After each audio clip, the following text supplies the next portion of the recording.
Here begins the interview with the devil.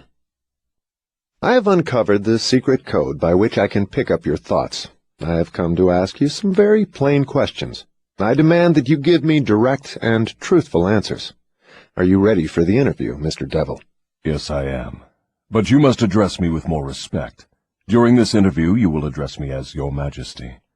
By what right do you demand such royal respect? You should know I control 98% of the people of your world. Do you not think that entitles me to rate as royalty? Have you proof of your claim? Yes, plenty of it. Of what does your proof consist? Of many things. If you want answers, you will address me as Your Majesty. Some things you will understand, some you will not. In order that you may get my viewpoint, I shall describe myself and correct the false notions people have of me and my place of abode. That is a fine idea, Your Majesty. Start by telling me where you live, then describe your physical appearance. My physical appearance? Why, my dear Mr. Earthbound, I have no physical body. I would be handicapped by such an encumbrance as those in which you earthbound creatures live. I consist of negative energy, and I live in the minds of people who fear me. I also occupy 1/2 of every atom of physical matter and every unit of mental and physical energy. Perhaps you will better understand my nature if I tell you I am the negative portion of the atom. Oh, I see what you are preparing to claim. You are laying the foundation to say that if it were not for you, there would be no world, no stars, no electrons, no atoms, no human beings, nothing. Is that correct? True. Absolutely true. Well, if you only occupy 1/2 of energy and matter, who occupies the other half? The other half is occupied by my opposition. Opposition? What do you mean? The opposition is what you earthbound call God. So you have the universe divided up with God. Is that your claim? Not my claim, but the actual fact. Before this interview is finished, you will understand why my claim is true. You will also understand why it has to be true, or there could be no world such as yours, no earthbound creatures such as you. I am no beast with a forked tongue and a spiked tail. But you do control the minds of 98 out of every 100 people. You said so yourself. Who causes all the misery in this 98% devil-controlled world if you do not? I have not said that I do not cause all the misery of the world. On the other hand, I boast of it. It is my business to represent the negative side of everything, including the thoughts of you earthbound people. How else could I control people? My opposition controls positive thought. I control negative thought. How do you gain control of the minds of people? Oh, that is easy. I merely move in and occupy the unused space of the human brain. I sow the seeds of negative thought in the minds of people so I can occupy and control the space. You must have many tricks and devices by which you gain and hold control of the human mind. To be sure, I employ tricks and devices to control human thought. My devices are clever ones, too. Go ahead and describe your clever tricks, Your Majesty. One of my cleverest devices for mind control is fear. I plant the seed of fear in the minds of people, and as these seeds germinate and grow, through use, I control the space they occupy. The 6 most effective fears are the fear of poverty, criticism, ill health, loss of love, old age, and death. Which of these 6 fears serves you most often, Your Majesty? The first and the last, poverty and death. At one time or another during life, I tighten my grip on all people through one or both of these. I plant these fears in the minds of people so deftly that they believe them to be their own creation. I accomplish this end by making people believe I am standing just beyond the entrance gate of the next life, waiting to claim them after death for eternal punishment. Of course, I cannot punish anyone, except in that person's own mind, through some form of fear. But fear of the thing which does not exist is just as useful to me as fear of that which does exist. All forms of fear extend the space I occupy in the human mind. Your Majesty, will you explain how you gained this control over human beings? The story is too long to be told in a few words. It began over 1,000,000 years ago when the first man began to think. Up to that time I had control over all mankind, but enemies of mine discovered the power of positive thought, placed it in the minds of men, and then began a battle on my part to remain in control. So far I have done quite well by myself, having lost only 2% of the people to the opposition. I take it from your answer that men who think are your enemies. Is that right? It is not right, but it is correct. Tell me something more about the world in which you live.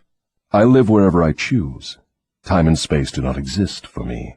I am a force best described to you as energy. My favorite physical dwelling place, as I have told you, is in the minds of the earthbound. I control a part of the brain space of every human being. The amount of space I occupy in each individual's mind depends upon how little and what sort of thinking that person does. As I have told you, I cannot entirely control any person who thinks.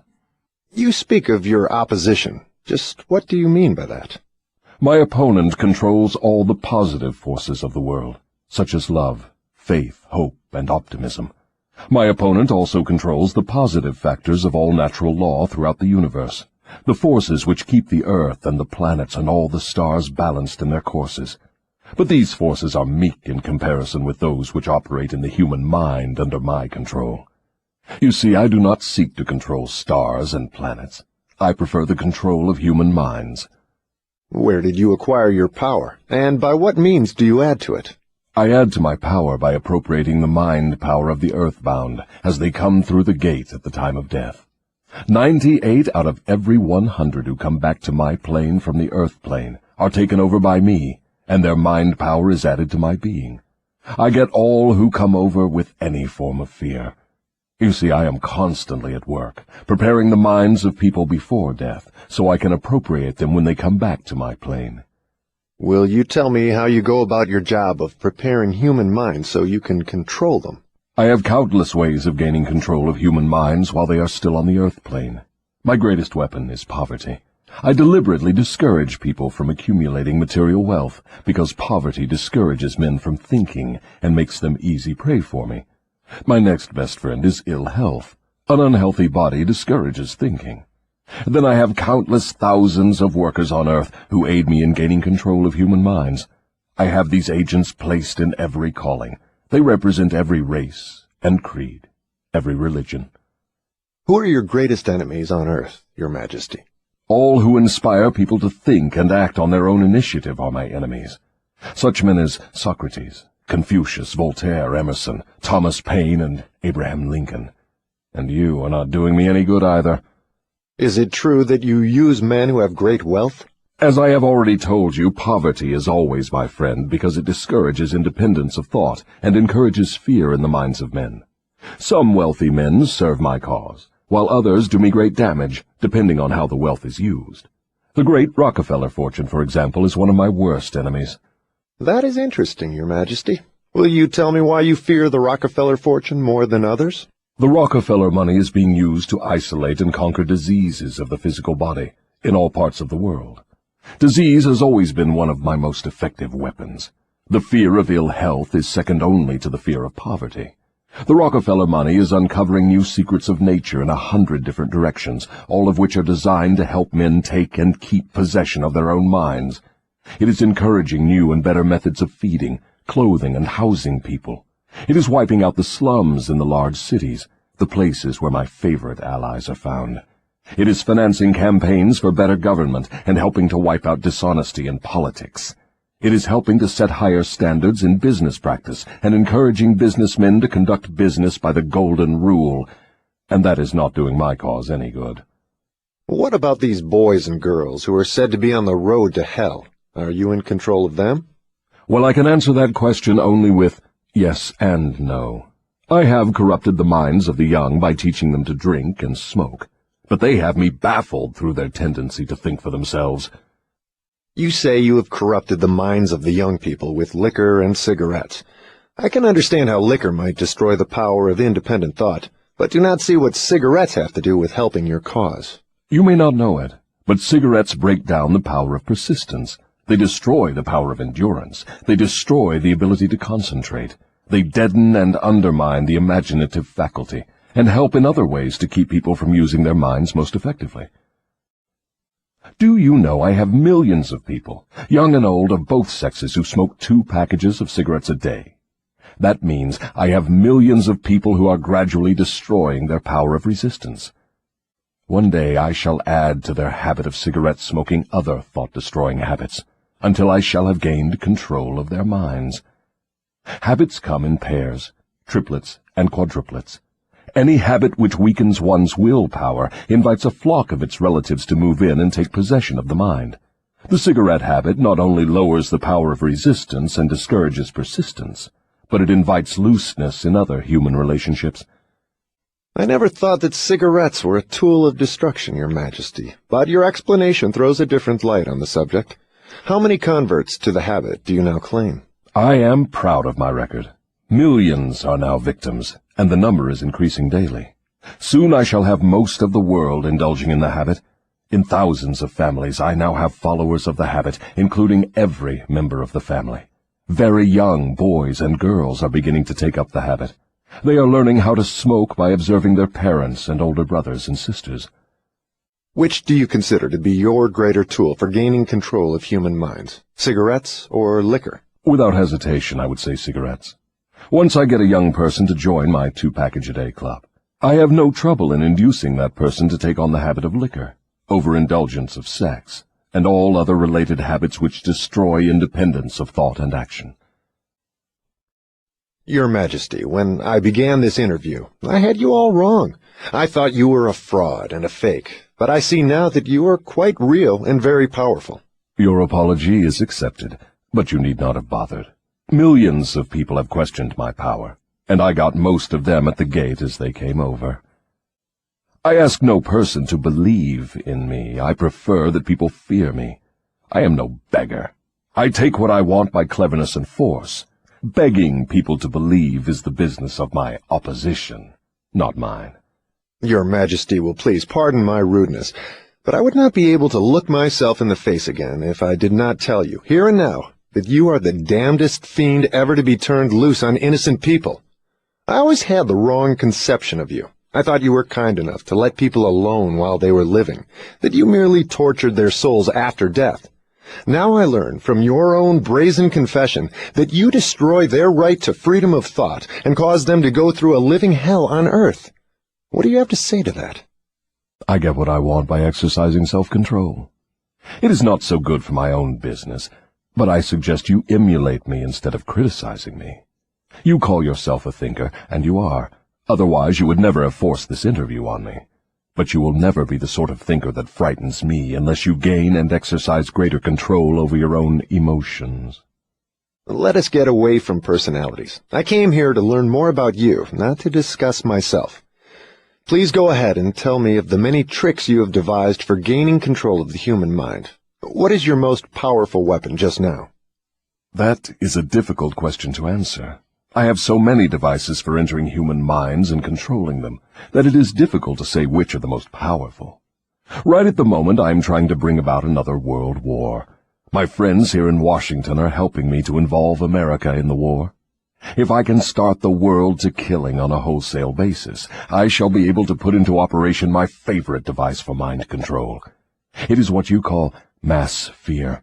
I used this device to bring about the other world war in 1914. I used it to bring about the economic depression in 1929. And if my opposition had not double-crossed me, I would now be in possession of every man, woman, and child in the world. You can see for yourself how near I came to world domination, the thing I have been struggling to attain for thousands of years. Yes, I see your point. Who wouldn't? You are a very ingenious manipulator of the minds of people. Is your devilish business carried on only through people of high position and great influence? Oh, no. I use the minds of people in all walks of life. As a matter of fact, I prefer the type of person who makes no pretense of thinking. I can manipulate that sort of person without difficulty. I could not control 98% of the people of the world if all people were skilled in thinking for themselves. I'm interested in the welfare of those people whom you claim to control. Therefore, I wish you to tell me all of the tricks by which you enter and control their minds. I want a complete confession from you, so begin with your cleverest trick. This is suicide you are forcing on me, but I am helpless. So settle down, and I will place in your hands the weapon by which millions of your fellow earthbound will defend themselves against me. Tell me first about your most clever trick, the one you use to ensnare the greatest number of people. If you force me to give away this secret, it will mean my loss of millions of people now living, and still greater numbers of millions as yet unborn. I beg of you, permit me to pass this one question unanswered. So His Majesty the Devil fears a mere humble earthbound creature? Is that right? It is not right, but it is true. You have no right to rob me of my most necessary tool of trade. For millions of years I have dominated earthbound creatures through fear and ignorance. Now you come along and would destroy my use of these weapons by forcing me to tell how I use them. Do you not realize that you will break my grip on every person who heeds this confession you are forcing from me? Have you no mercy? Have you no sense of humor? Have you no sportsmanship? Stop stalling and start confessing. Who are you to ask mercy of one whom you would destroy if you could? Who are you to talk of sportsmanship and a sense of humor? You, who by your own confession have set up a living hell on earth, where you punish innocent people through their fears and ignorance. As for minding my own business, that is just what I'm doing when I force you to tell how you control people through their own minds. My business, if it can be called a business, is helping to unlock the doors of the self-made prisons in which men and women are confined because of the fears you have planted in their minds. My greatest weapon over human beings consists of two secret principles by which I gain control of their minds. I will speak first of the principle of habit, through which I silently enter the minds of people. By operating through this principle, I establish, I wish I could avoid using this word, the habit of drifting. When a person begins to drift on any subject, he is headed straight toward the gates of what you earthbound call hell. Describe all the ways in which you induce people to drift. Define the word and tell us exactly what you mean by it. I can best define the word drift by saying that people who think for themselves never drift, while those who do little or no thinking for themselves are drifters. A drifter is one who permits himself to be influenced and controlled by circumstances outside of his own mind. He would rather let me occupy his mind and do his thinking than go to the trouble of thinking for himself.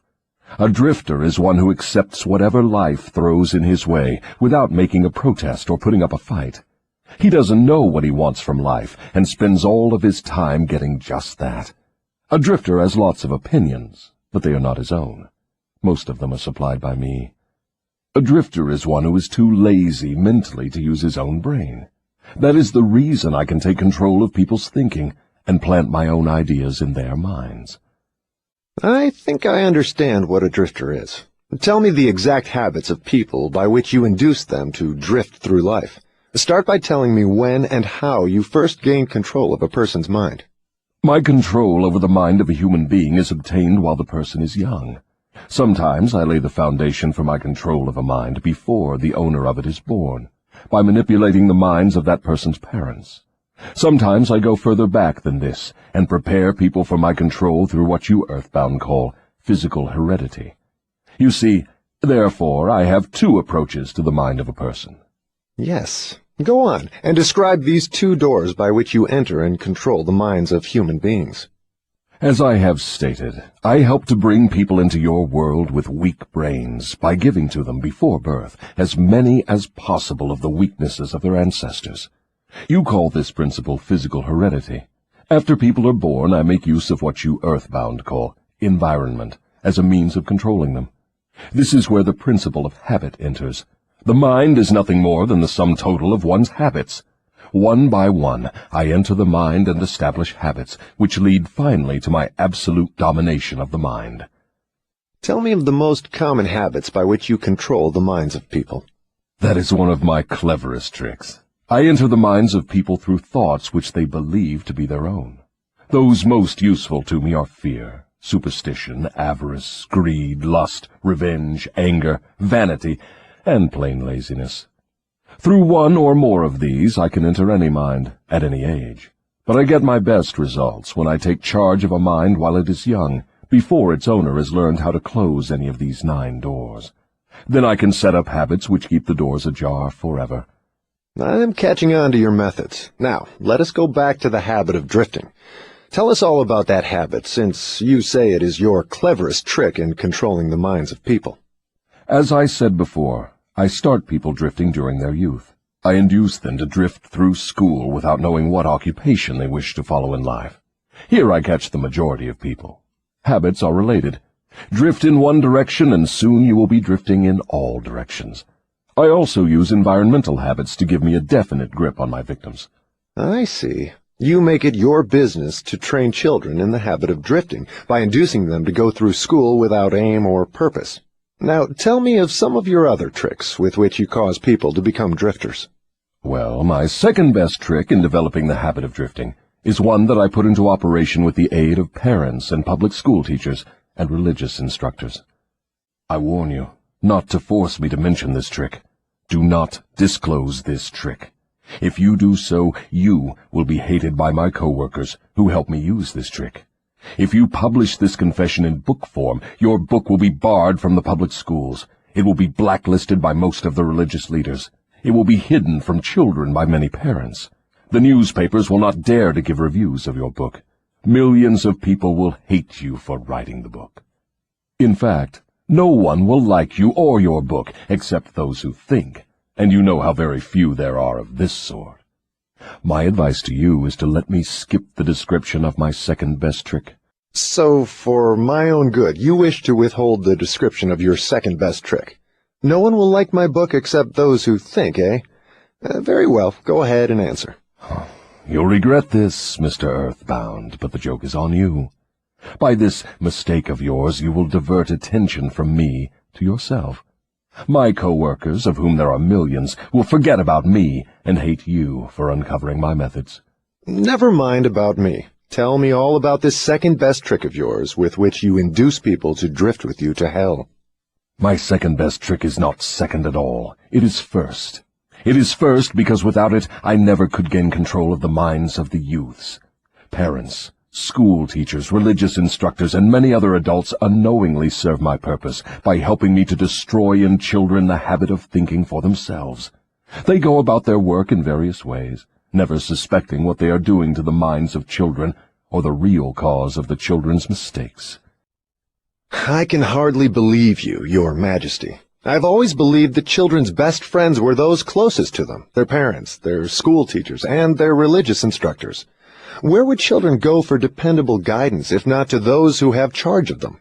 That is where my cleverness comes in. There is the exact explanation of how I control 98% of the people of the world. I take possession of people during their youth, before they come into possession of their own minds, by using those who are in charge of them. I especially need the help of those who give children their religious instruction, because it is here that I break down independent thought and start people on the habit of drifting, by confusing their minds with unprovable ideas concerning a world of which they know nothing.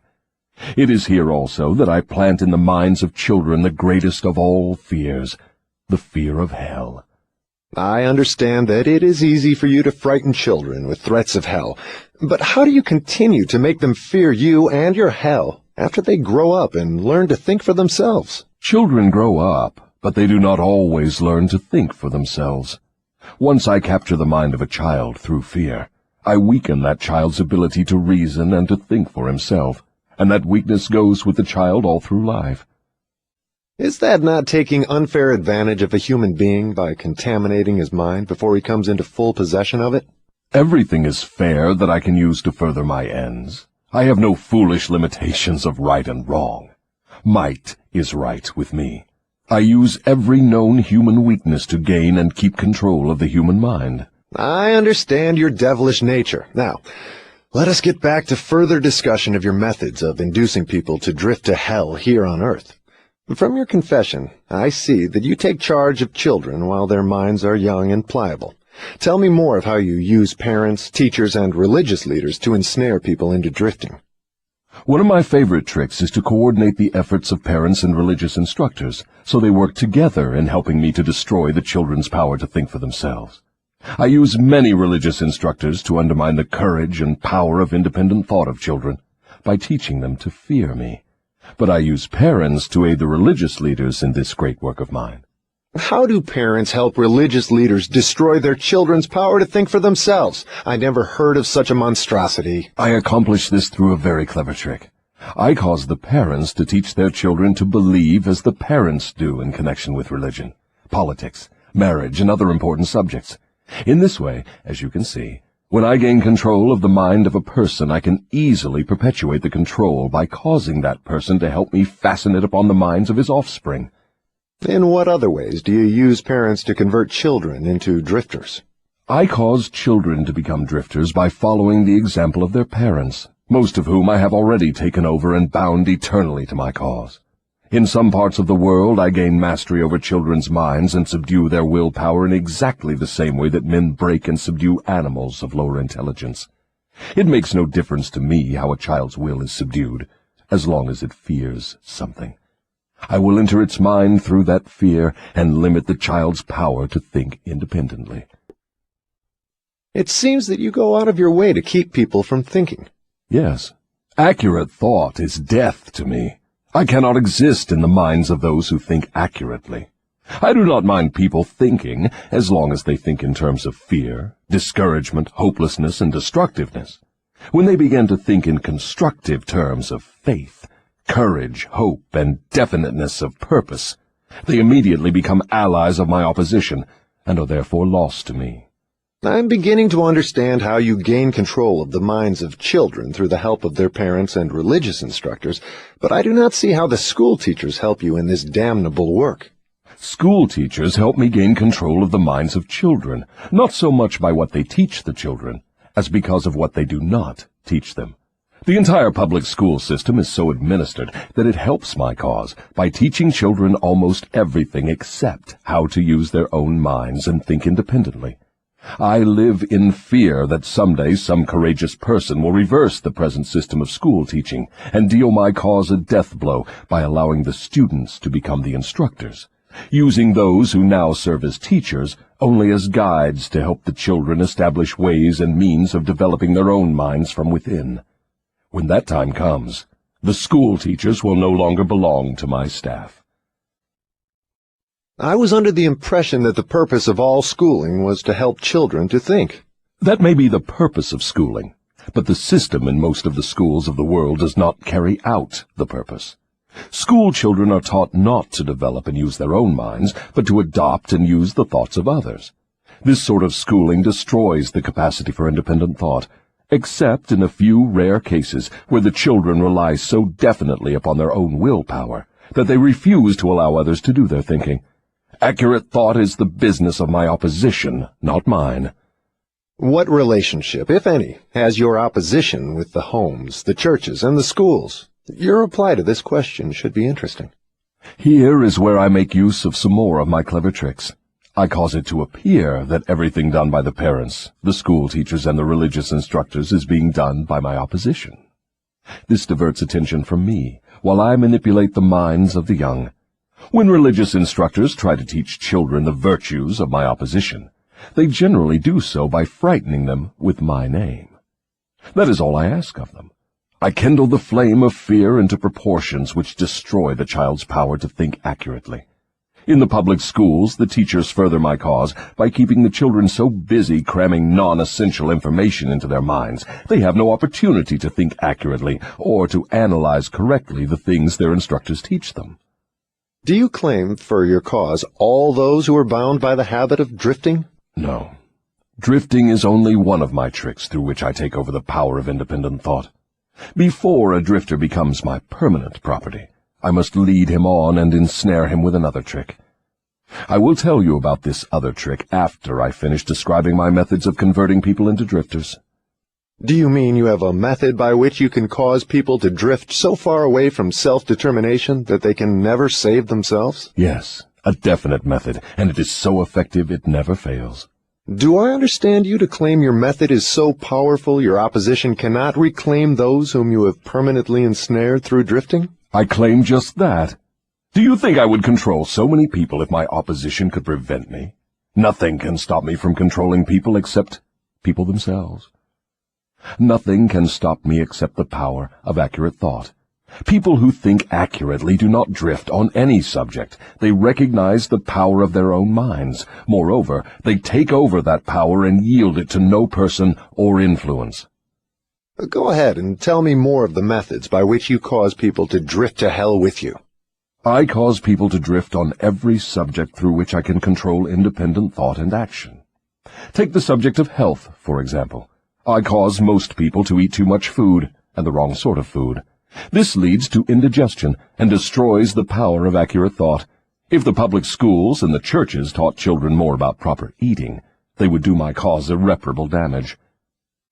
Marriage. I cause men and women to drift into marriage without plan or purpose designed to convert the relationship into harmony. Here is one of my most effective methods of converting people into the habit of drifting. I cause married people to bicker and nag one another over money matters. I cause them to quarrel over the bringing up of their children. I engage them in unpleasant controversies over their intimate relationships and in disagreements over friends and social activities.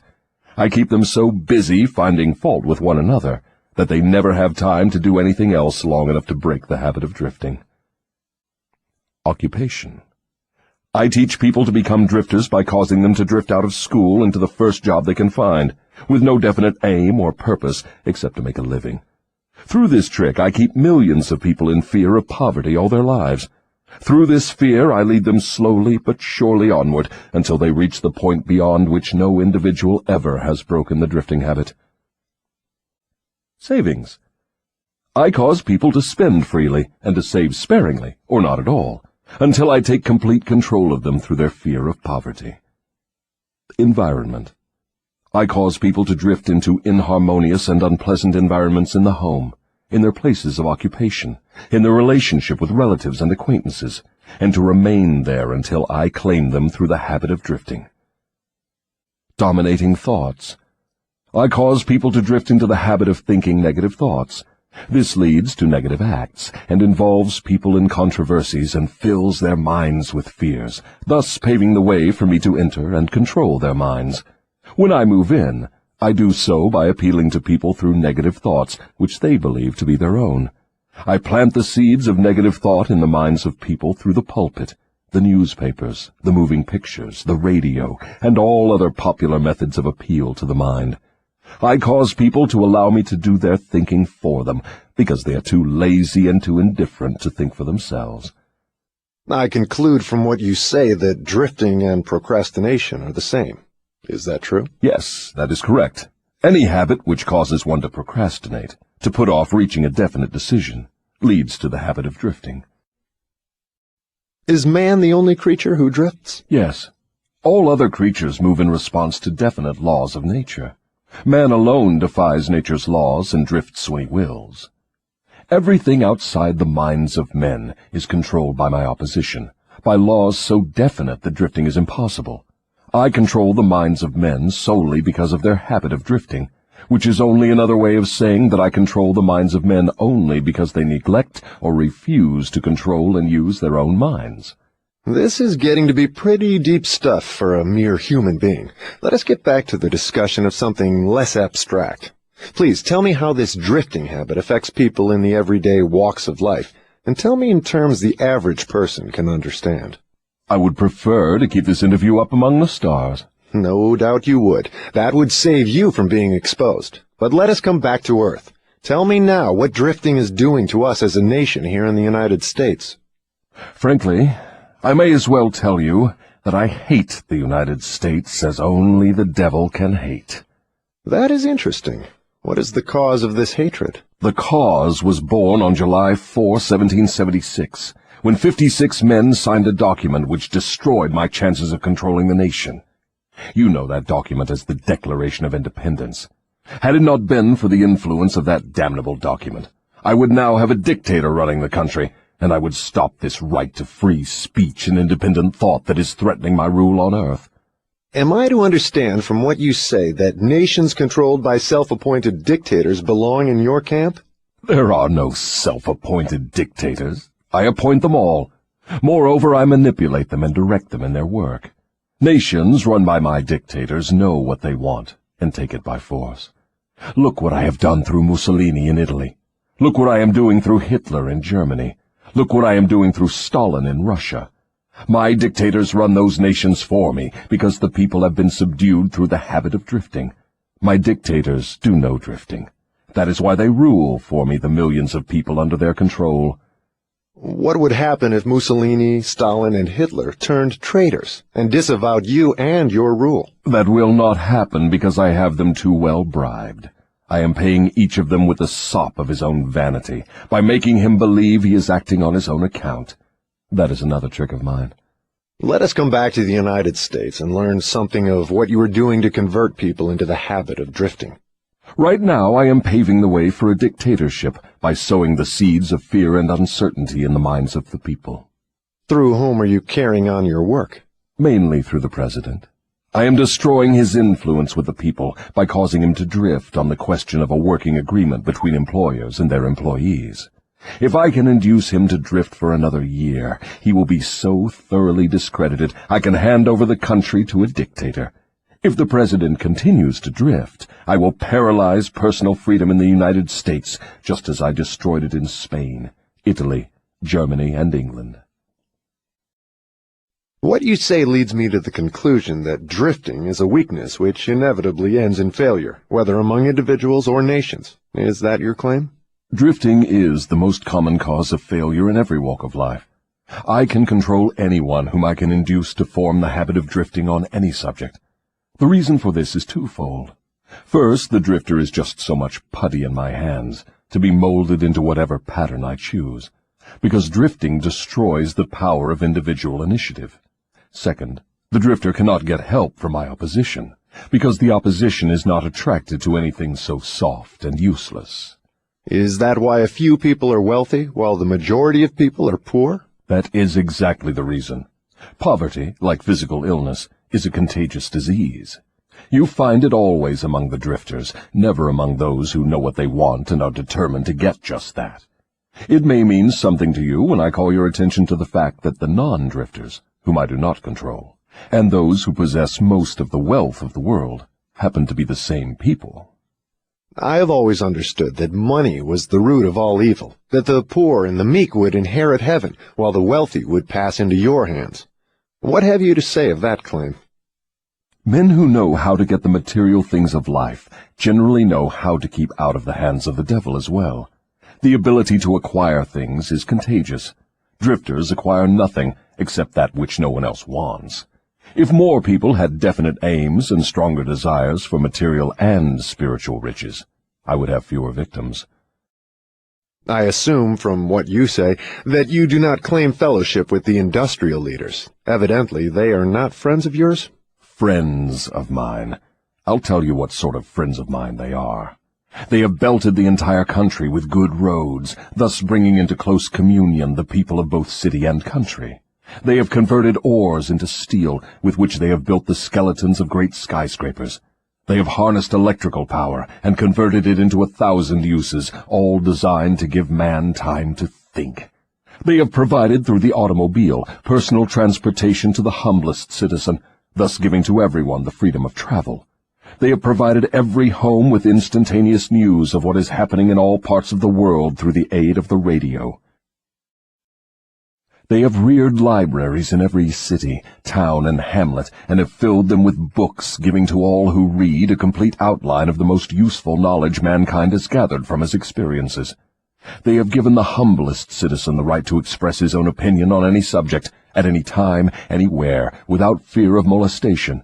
And they have seen to it that every citizen may help make his own laws, levy his own taxes, and manage his own country through the ballot. These are but some of the things the industrial leaders have done to give every citizen the privilege of becoming a non-drifter. Do you think these men have helped my cause? Who are some of the present-day non-drifters over whom you have no control? I have control over no non-drifter, present or past. I control the weak, not those who think for themselves. Go ahead and describe a typical drifter. Give your description point by point so I can recognize a drifter when I see him. The first thing you will notice about a drifter is his total lack of a major purpose in life. He will be conspicuous by his lack of self-confidence. He will never accomplish anything requiring thought and effort. He spends all he earns, and more, too, if he can get credit. He will be sick or ailing from some real or imaginary cause, and calling to high heaven if he suffers the least physical pain. He will have little or no imagination. He will lack enthusiasm and initiative to begin anything he is not forced to undertake, and he will plainly express his weakness by taking the line of least resistance whenever he can do so. He will be ill-tempered and lacking in control over his emotions. His personality will be without magnetism, and it will not attract other people. He will have opinions on everything but accurate knowledge of nothing. He may be jack of all trades, but good at none. He will neglect to cooperate with those around him, even those on whom he must depend for food and shelter. He will make the same mistake over and over again, never profiting by failure. He will be narrow-minded and intolerant on all subjects, ready to crucify those who may disagree with him. He will expect everything of others, but be willing to give little or nothing in return. He may begin many things, but he will complete nothing. He will be loud in his condemnation of his government, but he will never tell you definitely how it can be improved. He will never reach decisions on anything if he can avoid it, and if he is forced to decide, he will reverse himself at the first opportunity. He will eat too much and exercise too little. He will take a drink of liquor if someone else will pay for it. He will gamble if he can do it on the cuff. He will criticize others who are succeeding in their chosen calling. In brief, the drifter will work harder to get out of thinking than most others work in earning a good living. He will tell a lie rather than admit his ignorance on any subject. If he works for others, he will criticize them to their backs and flatter them to their faces. You have given me a graphic description of the drifter. Please now describe the non-drifter so that I may recognize him on sight. The first sign of a non-drifter is this. He is always engaged in doing something definite, through some well-organized plan which is definite. He has a major goal in life toward which he is always working, and many minor goals, all of which lead toward his central scheme. The tone of his voice, the quickness of his step, the sparkle in his eyes, the quickness of his decisions clearly mark him as a person who knows exactly what he wants and is determined to get it, no matter how long it may take, or what price he must pay. If you ask him questions, he gives you direct answers and never falls back on evasions or resorts to subterfuge. He extends many favors to others, but accepts favors sparingly, or not at all. He will be found up front, whether he is playing a game or fighting a war. If he does not know the answers, he will say so, frankly. He has a good memory, never offers an alibi for his shortcomings. He never blames others for his mistakes, no matter if they deserve the blame. He used to be known as a go-getter, but in modern times he is called a go-giver. You will find him running the biggest business in town, living on the best street, driving the best automobile, and making his presence felt wherever he happens to be. He is an inspiration to all who come into contact with his mind. The major distinguishing feature of the non-drifter is this. He has a mind of his own, and uses it for all purposes. Is the non-drifter born with some mental, physical, or spiritual advantage not available to the drifter? No. The major difference between the drifter and the non-drifter is something equally available to both. It is simply the prerogative right of each to use his own mind and think for himself. What brief message would you send to the typical drifter if you wished to cure him of this evil habit? I would admonish him to wake up and give. Give what? Some form of service useful to as many people as possible. So the non-drifter is supposed to give, is he? Yes, if he expects to get, and he must give before he gets. Some people doubt that you exist. I wouldn't worry about that if I were you. Those who are ready to be converted from the habit of drifting will recognize the authenticity of this interview by its soundness of counsel. The others are not worth the trouble it would take to convert them. Why do you not try to stop me from publishing this confession I'm wringing from you? Because that would be the surest of all ways to guarantee you will publish it. I have a better plan than trying to suppress publication of my confession. I will urge you to go ahead with the publication, then sit back and watch you suffer when some of my faithful drifters begin to make things hot for you. I will not need to deny your story. My followers will do that for me. See if they don't. If this confession of yours stopped right here, your statement would be sound, but fortunately for millions of your victims who will gain their release because of your confession, this interview will continue until you have supplied me with the weapon by which you will eventually be restrained from domination of people through their fears and superstitions. Remember, Your Majesty, your confession has just begun. After I wring from you a description of the methods by which you control people, I will force you also to give the formula by which your control can be broken at will. It is true I shall not remain here long enough to defeat you, but the published word I leave behind me will be deathless, because it will consist of truth. You fear the opposition of no individual, because you know it will be short, but you do fear truth. You fear truth and nothing else, for the reason it is slowly but definitely giving human beings freedom from all manner of fear. Without the weapon of fear, you would be helpless and entirely unable to control any human being. Is that true or false? I have no alternative but to admit that what you say is true. Now that we understand each other, let us go ahead with your confession. But before we continue, I may as well take time out to do a little boasting on my own account, now that you have had your fling at it. I will confine myself to one question, the answer to which will give me all the satisfaction I want. Is it not true that you control only the minds of those who have allowed the drifting habit to be fixed upon them? Yes, that is true. I have already admitted this truth in a dozen or more different ways. Why do you tantalize me by repeating the question? There is power in repetition. I'm forcing you to repeat the highlights of your confession in as many different ways as possible, so your victims may check this interview and determine its soundness by their own experiences with you. That is one of my little tricks. Do you approve of my method? You couldn't be setting a trap for me for the purpose of doing some more boasting, could you? I am asking the questions and you are doing the answering. Go ahead now and confess why you are powerless to stop me from forcing this confession from you. I want your confession for aid and comfort to victims of yours whom I intend to release from your control the moment they read your confession.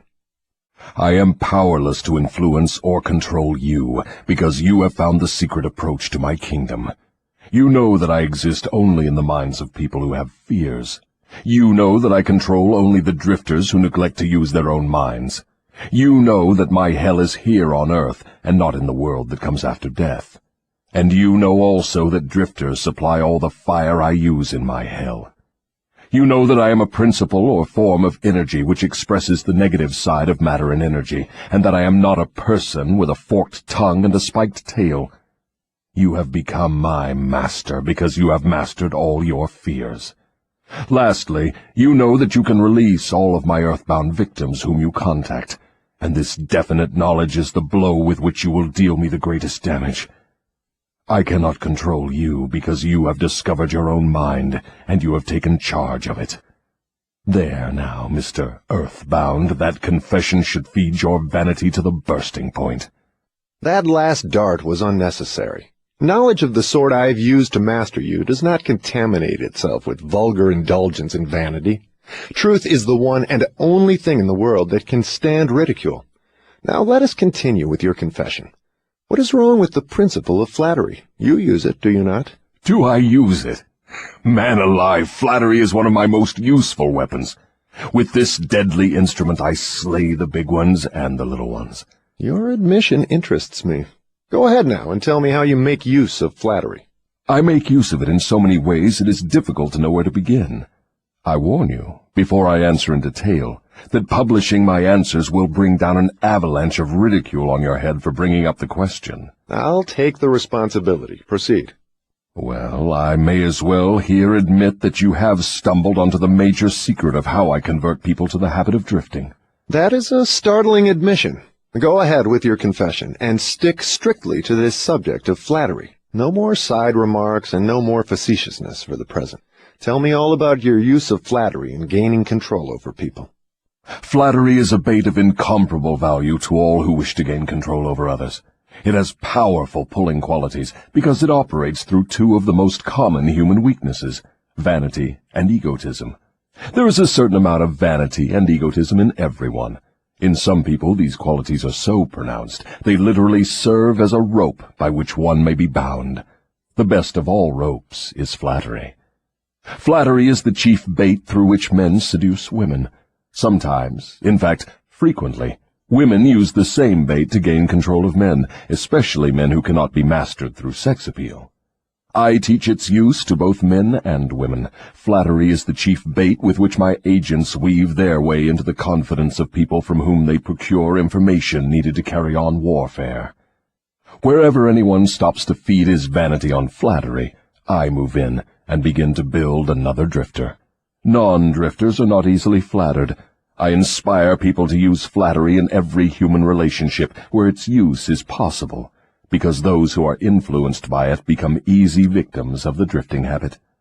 Can you control anyone who is amenable to flattery? Very easily. As I have already told you, flattery is of major importance in alluring people into the habit of drifting.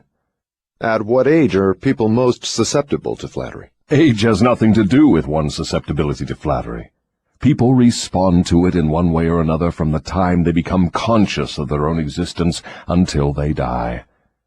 Through what motive can women be most easily flattered? Their vanity. Tell a woman she is pretty or that she wears clothes well. What motive is most effective in harpooning men? Egotism, with a capital E. Tell a man he has a strong Herculean body or that he is a great business tycoon, and he will purr like a cat and smile like an opossum. After that, you know what happens. Are all men like that? Oh, no.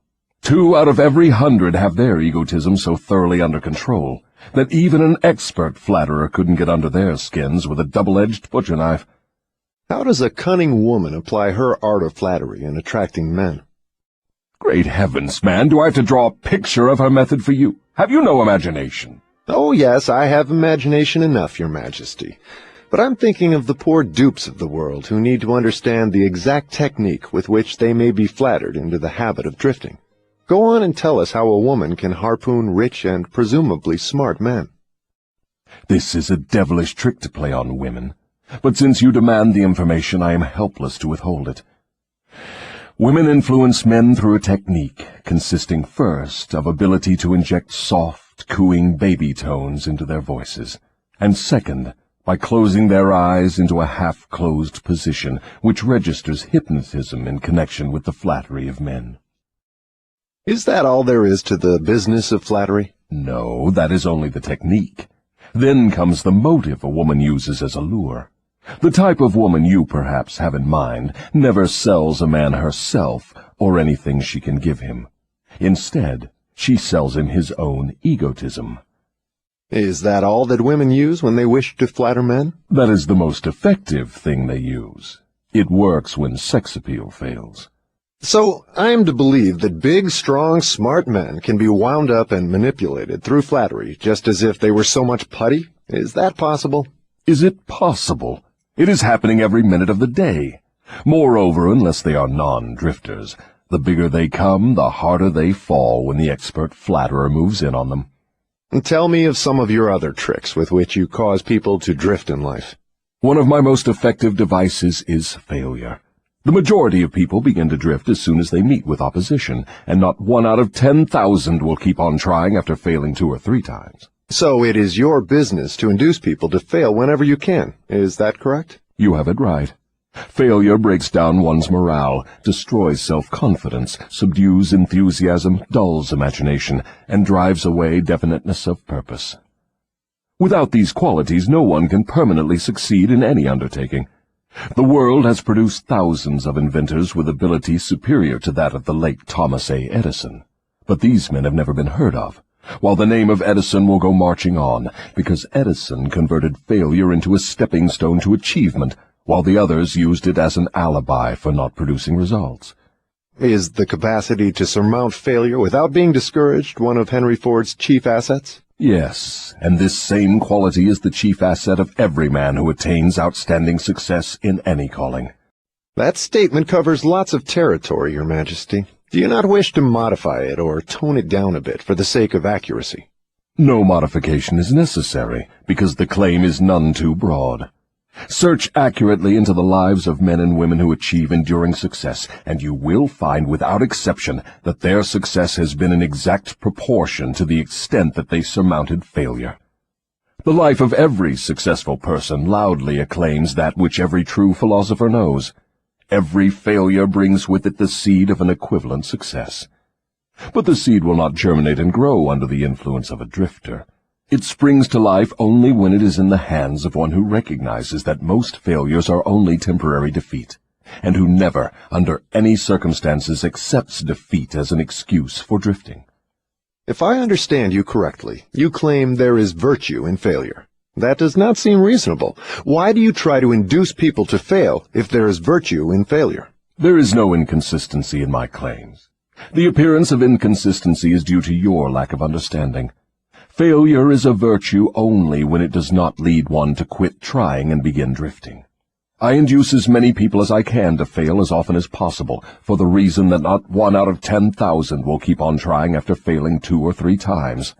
I am not concerned about the few who convert failures into stepping stones, because they belong to my opposition anyway. They are the non-drifters, and therefore they are beyond my reach. Your explanation clears up the matter. Now go ahead and tell me of some of your other tricks with which you allure people into drifting. One of my most effective tricks is known to you as propaganda. This is the instrument of greatest value to me in setting people to murdering one another under the guise of war. The cleverness of this trick consists mainly of the subtlety with which I use it. I mix propaganda with the news of the world. I have it taught in public and private schools. I see that it finds its way into the pulpit. I color moving pictures with it. I see that it enters every home where there is a radio. I inject it into billboard, newspaper, and radio advertising. I spread it in every place of business where people work. I use it to fill the divorce courts, and I make it serve to destroy business and industry. It is my chief instrument for starting runs on banks. My propagandists cover the world so thoroughly that I can start epidemics of disease, turn loose the dogs of war, or throw business into a panic at will. If you can do all that you claim with propaganda, it is little wonder that we have wars and business depressions. Give me a simple description of what you mean by the term propaganda. Just what is it, and how does it work? I wish to know particularly how you cause people to drift through the use of this devilish device. Propaganda is any device, plan, or method by which people can be influenced without knowing that they are being influenced, or the source of the influence. Propaganda is used in business for the purpose of discouraging competition. Employers use it to gain advantage over their employees. The employees retaliate by using it to gain advantage over their employers. In fact, it is used so universally and through such a smooth and beautiful streamlined technique that it looks harmless even when it is detected. I suppose some of your boys are now engaged in preparing the minds of the American people to drift into some form of dictatorship. Tell me how they work. Yes, millions of my boys are preparing Americans to become Hitlerized. My best boys are working through politics and labor organization. We intend to take over the country with ballots instead of bullets. Americans are so sensitive they would never stand the shock of seeing their form of government changed with the aid of machine guns and tank cars. So our propaganda boys are serving them a diet they will swallow by stirring up strife between employers and employees and turning the government against business and industry. When propaganda has done its work thoroughly, one of my boys will move in as dictator, and the 9 old men on your Supreme Court with their silly notions of the Constitution will move out. Everyone will be given a job or fed from the government treasury. When men's bellies are filled, they drift freely with one who does the filling. Hungry men get out from under control. I have often wondered who invented the clever trick which you call propaganda. From what you tell me of its source and nature, I understand why it is so deadly. Only one as clever as your Majesty could have invented such a device with which to dull the reason, dethrone the will, and lure men into drifting. Why do you not use your powerful propaganda to gain control of your victims, instead of subduing them through fear and annihilating them through warfare? What is fear of the devil except propaganda? You have not observed my technique very carefully, or you would have seen that I am the world's greatest propagandist. I never attain an end by direct, open means which I can achieve through subterfuge and subtlety. What do you suppose I am using when I plant negative ideas in the minds of men, and gain control of them through what they believe to be their own ideas? What would you call that, except the cleverest of all forms of propaganda? Surely you are not going to tell me that you destroy people through their own help without their realizing what you are doing. That is exactly what I wish you to understand. Moreover, I will show you exactly how the trick is performed. Now we are getting somewhere. Exactly how do you convert human beings into propagandists and lure them into self-imprisonment? Give me the story with all its lurid details. This is the most important part of your confession, and I'm consumed with eagerness to gain control of your secret. I can hardly blame you for stalling about answering my question, because you know so well that your answer will snatch millions of innocent victims from your control. You also know that your answer will protect other countless millions of yet unborn people from being victimized by you.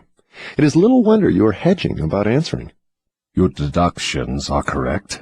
This part of my confession will do me more damage than all the remainder of it. Stating your headache in a better way, this part of your confession will save more millions of people from your control than all the remainder of it. All I can say is that you have me in a hell of a situation. Now you shall know how the millions of your victims feel. Let's have it. I make my first entry into an individual's mind by bribing him. What do you use as a bribe? I use many things, all of them pleasant things the individual covets. I use the same sort of bribes that individuals use when they bribe one another. That is, I use for bribes the things people most want. My best bribes are these: love, the thirst for sex expression, covetousness for money, the obsessive desire to gain something for nothing, gambling, vanity in women, egotism in men, desire to be the master of others, desire for intoxicants and narcotics, desire for self-expression through words and deeds, desire to imitate others, desire for the perpetuation of life after death, desire to be a hero or heroine, desire for physical food. That is an imposing list of bribes, Your Majesty. Do you use others? Yes, plenty of them, but these are my favorites. Through some combination of them I can enter the mind of any human being at will at any age from birth until death. You mean that these bribes are the keys with which you can silently unlock the door to any mind you choose? That is exactly what I mean, and I can do it too. What happens when you enter the mind of a person who is not yet in the habit of drifting, but belongs in the 98% class as a potential drifter? I go to work immediately to occupy as much of that person's mind as I can master. If the individual's greatest weakness is the desire for money, I begin to dangle coins before him, figuratively speaking. I intensify his desire and induce him to go after money. Then when he gets near it, I snatch it away from him. This is an old trick of mine. After the trick has been repeated a few times, the poor fellow gives in and quits. Then I take over a little more space in his mind and fill it with the fear of poverty. That is one of my best mind fillers. Yes, I admit your method is very clever, but what happens if the victim fools you and gets his hands on a lot of money? You don't fill his mind with the fear of poverty then, do you? No, I don't. I take over the space by filling it with something which serves my purpose just as well. If the victim converts his desire for money into large sums, I start overfeeding him with the things he can buy with it. For example, I cause him to stuff himself with rich foods. This slows down his thinking capacity, endangers his heart, and starts him on the road to drifting. Then I pester him with intestinal poisoning through the surplus food he eats. That also slows down his thinking and gives him a nasty disposition. What if the victim is not a glutton? What other follies can you induce him to pick up that lead to drifting? If the victim is a male, I can usually snare him through his sex appetite. Overindulgence in sex starts more men to drifting toward failure than all other causes combined. So food and sex are two of your surefire baits. Is that correct? Yes. With these two lures, I can take over a majority of my victims. And then there is the desire for money. I'm beginning to think that wealth is more dangerous than poverty, if your story is to be believed. That altogether depends on who has the wealth and how it was acquired. What has the manner in which money is acquired to do with its being a blessing or a curse? Everything. If you don't believe me, take a look at those who acquire a large amount of money quickly, without time to get wisdom along with it, and observe how they use it. Why do you suppose rich men's sons seldom equal the achievements of their fathers? I'll tell you why. It is because they have been deprived of the self-discipline which comes from being forced to work.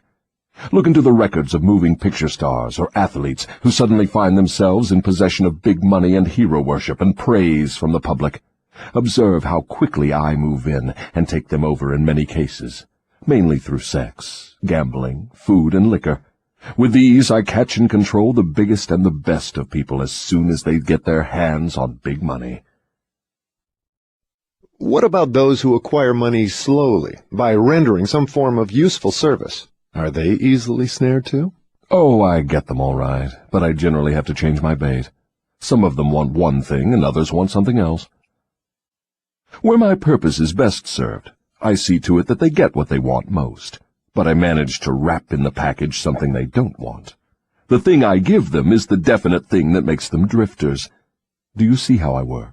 And very clever work it is. You lure people on through their natural desires, but you slip your deadly poison into the object of those desires wherever you can. Now you are catching on. You see, I play both ends against the middle, so to speak. From all you say, I infer that you cannot induce a non-drifter to help you gain control of his mind by baiting him with your bribes. Is that correct? That is exactly correct. I can, and I do, interest non-drifters in my bribes, because I use for the purpose of bribery the things all people naturally desire. But the non-drifter resembles a fish that steals the bait from your hook, but refuses to take the hook. The non-drifter takes from life whatever he wants, but he takes it on his own terms. The drifter takes whatever he can get, but he takes what he gets on my terms. Stating the matter in another way, the non-drifter borrows money from a legitimate banker if he wants it, and pays a legitimate rate of interest. The drifter goes to the pawn shop, hawks his watch, and pays a suicidal rate of interest for his loan. So I draw from your claims the conclusion that your hand is mixed up somehow in all of people's troubles and miseries, even though your presence may not be visible. My unwilling workers are often my best workers. You see, my unwilling workers are those whom I cannot control with some combination of bribes, people whom I have to master by fear or through some form of misfortune. They do not wish to serve me, but they cannot avoid it, because they are eternally bound to me by the habit of drifting. Now I am beginning to better understand your technique. You bribe your victims through their natural desires and lead them astray while you induce them to become drifters if they respond to your lure. If they refuse to respond, you plant the seed of fear in their minds, or trap them through some form of misfortune, and hog-tie them while they are down. Is that your method? That is exactly the way I work. Clever, don't you think? Which do you prefer to serve as your propagandists, the young or the old? The young, of course. They can be influenced by most bribes more easily than people of mature judgment. Moreover, they have longer to remain in my service. Your Majesty has given me a clear description of drifting. Tell me what must be done to ensure against the habit of drifting. I want a complete formula that anyone can use. Protection against drifting lies within easy reach of every human being who has a normal body and a sound mind. The self-defense can be applied through these simple methods. 1. Do your own thinking on all occasions. The fact that human beings are given complete control over nothing save the power to think their own thoughts is laden with significance. 2. Decide definitely what you want from life, then create a plan for attaining it, and be willing to sacrifice everything else if necessary, rather than accept permanent defeat. 3. Analyze temporary defeat, no matter of what nature or cause, and extract from it the seed of an equivalent advantage. 4. Be willing to render useful service equivalent to the value of all material things you demand of life, and render the service first. 5. Recognize that your brain is a receiving set that can be attuned to receive communications from the universal storehouse of infinite intelligence, to help you transmute your desires into their physical equivalent. 6. Recognize that your greatest asset is time, the only thing except the power of thought which you own outright, and the one thing which can be shaped into whatever material things you want. Budget your time so none of it is wasted. 7. Recognize the truth that fear generally is a filler with which the devil occupies the unused portion of your mind, that it is only a state of mind which you can control by filling the space it occupies with faith in your ability to make life provide you with whatever you demand of it. 8. When you pray, do not beg. Demand what you want, and insist upon getting exactly that, with no substitutes. 9. Recognize that life is a cruel taskmaster, and that either you master it, or it masters you. There is no halfway or compromising point. Never accept from life anything you do not want. If that which you do not want is temporarily forced upon you, you can refuse, in your own mind, to accept it, and it will make way for the thing you do want. 10. Lastly, remember that your dominating thoughts attract, through a definite law of nature, by the shortest and most convenient route, their physical counterpart. Be careful what thoughts you dwell upon.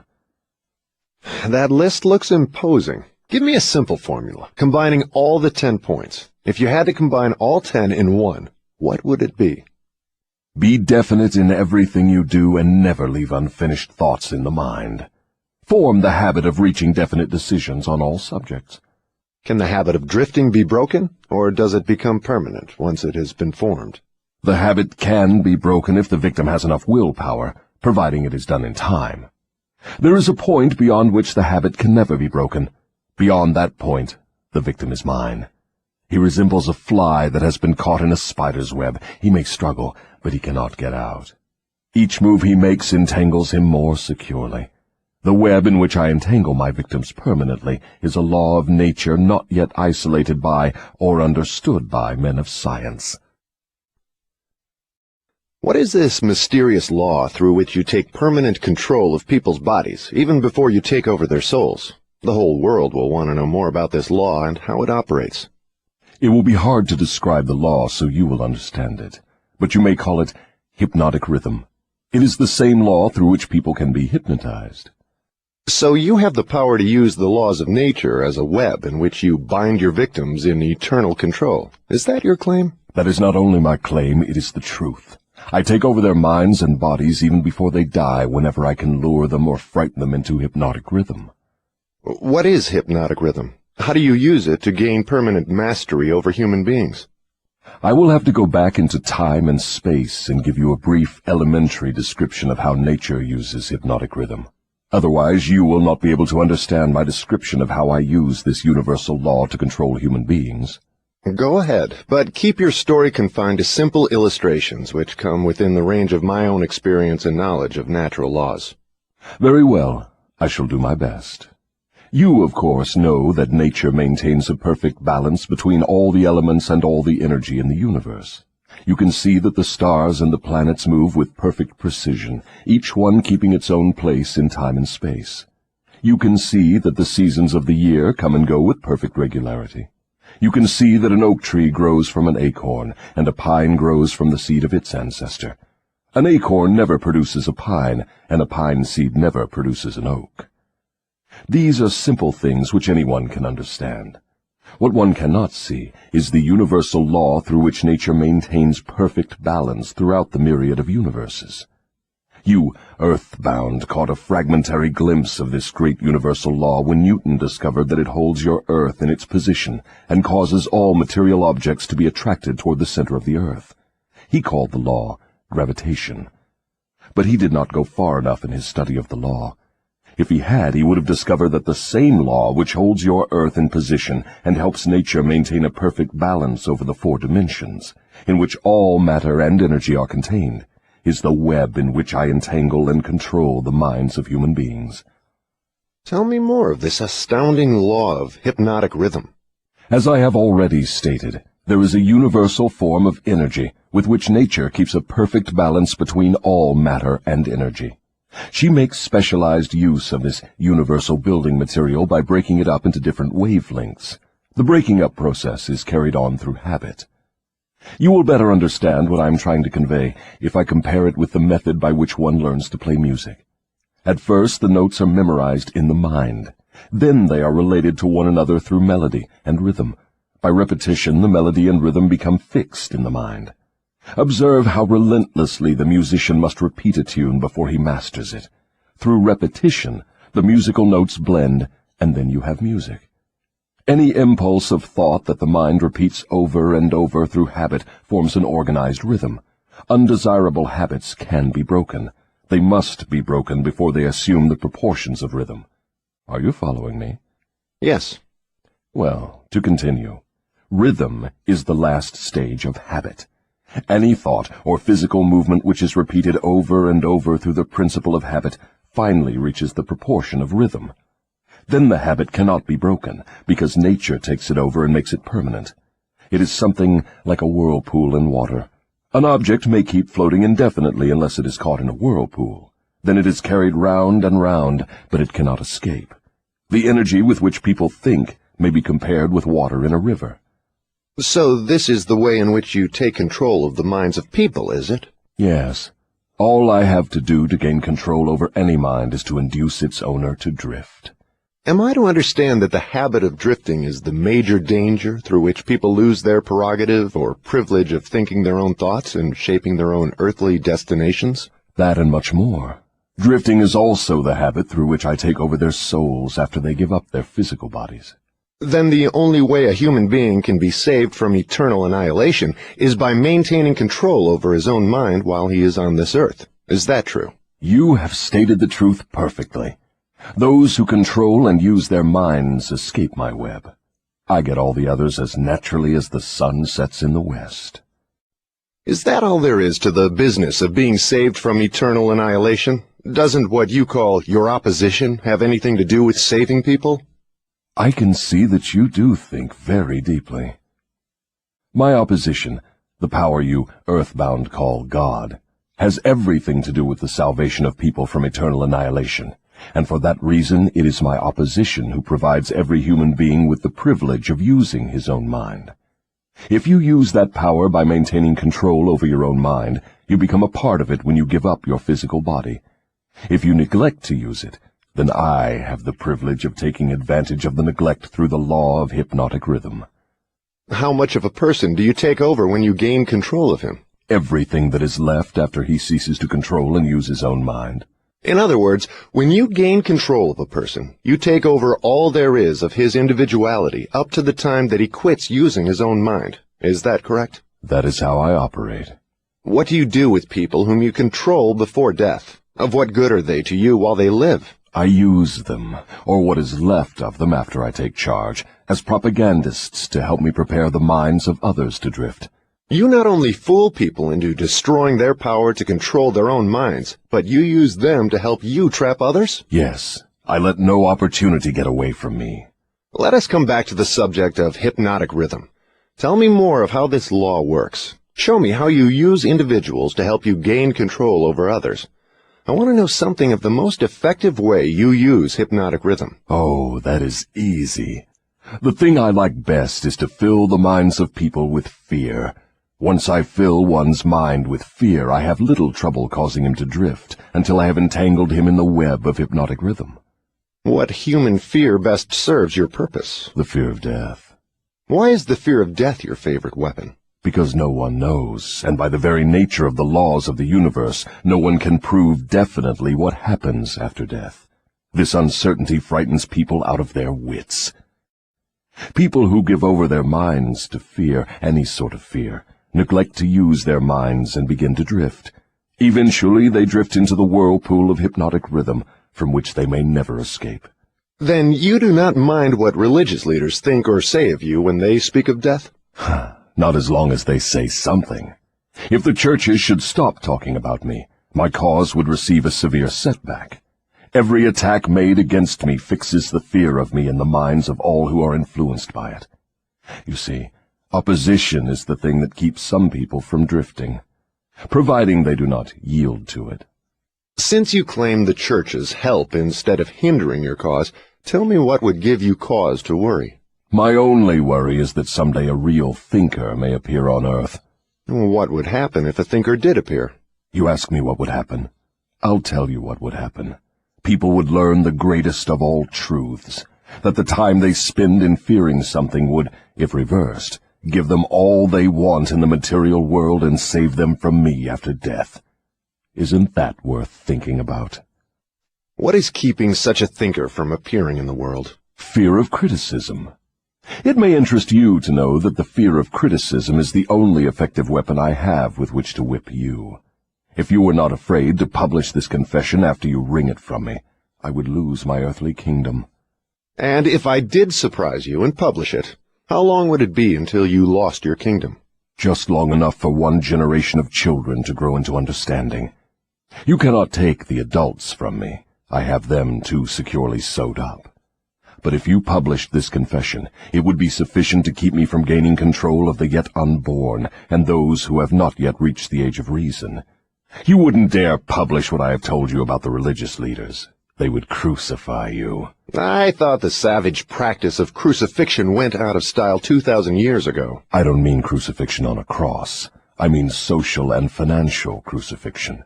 Your income would be shut off. You would become a social outcast. Religious leaders and their followers alike would treat you with scorn. Suppose I should choose to throw in my lot with the select few who make a pretense of using their own minds rather than fear the masses who do not, the masses of whom you claim 98%. If you have courage enough to do this, you will crimp my style.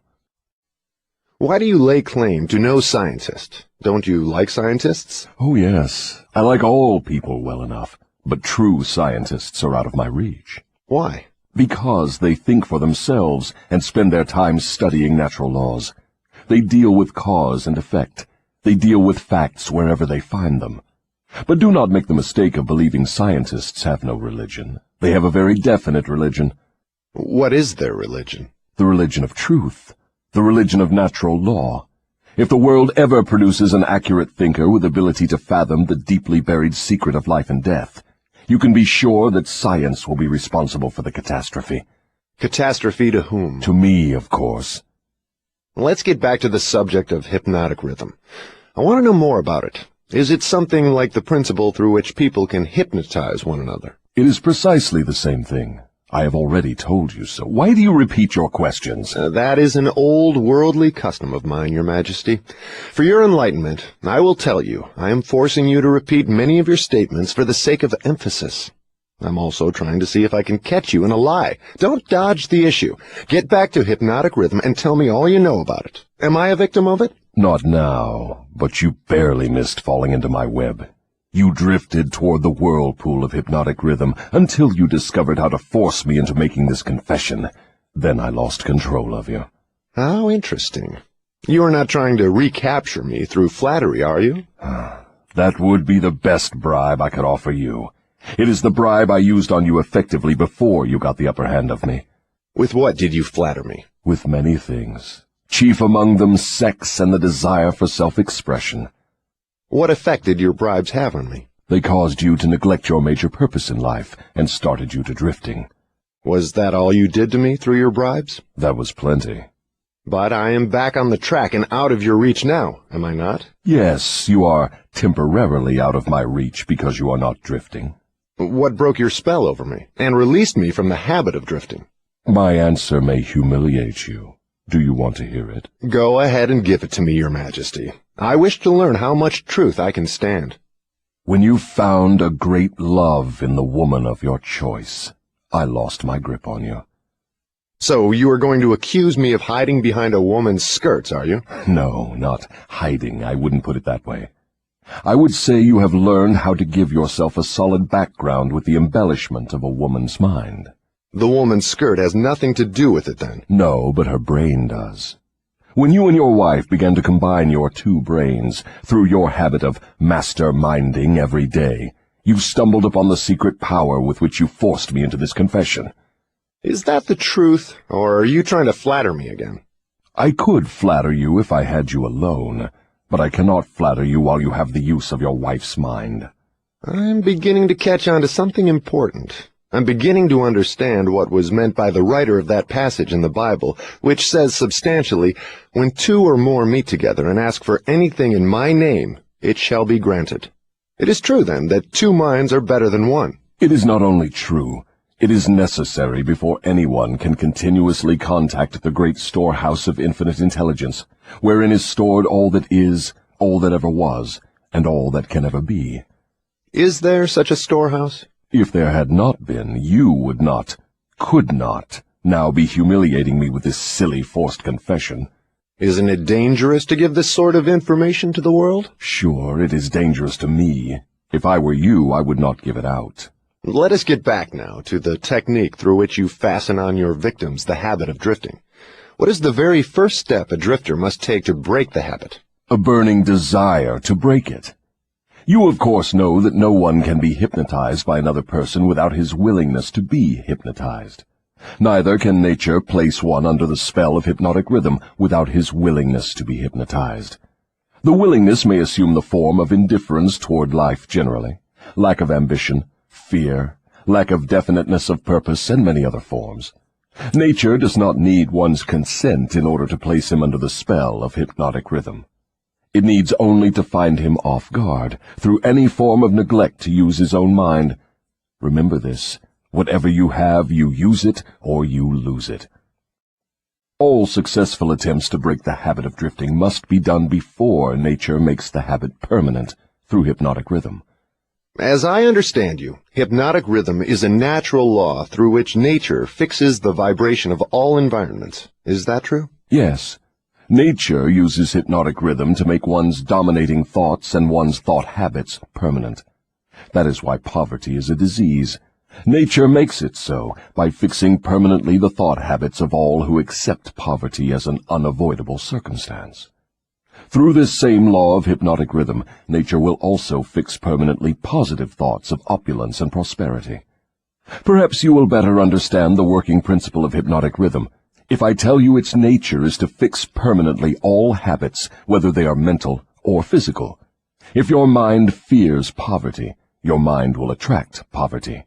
If your mind demands opulence and expects it, your mind will attract the physical and financial equivalents of opulence.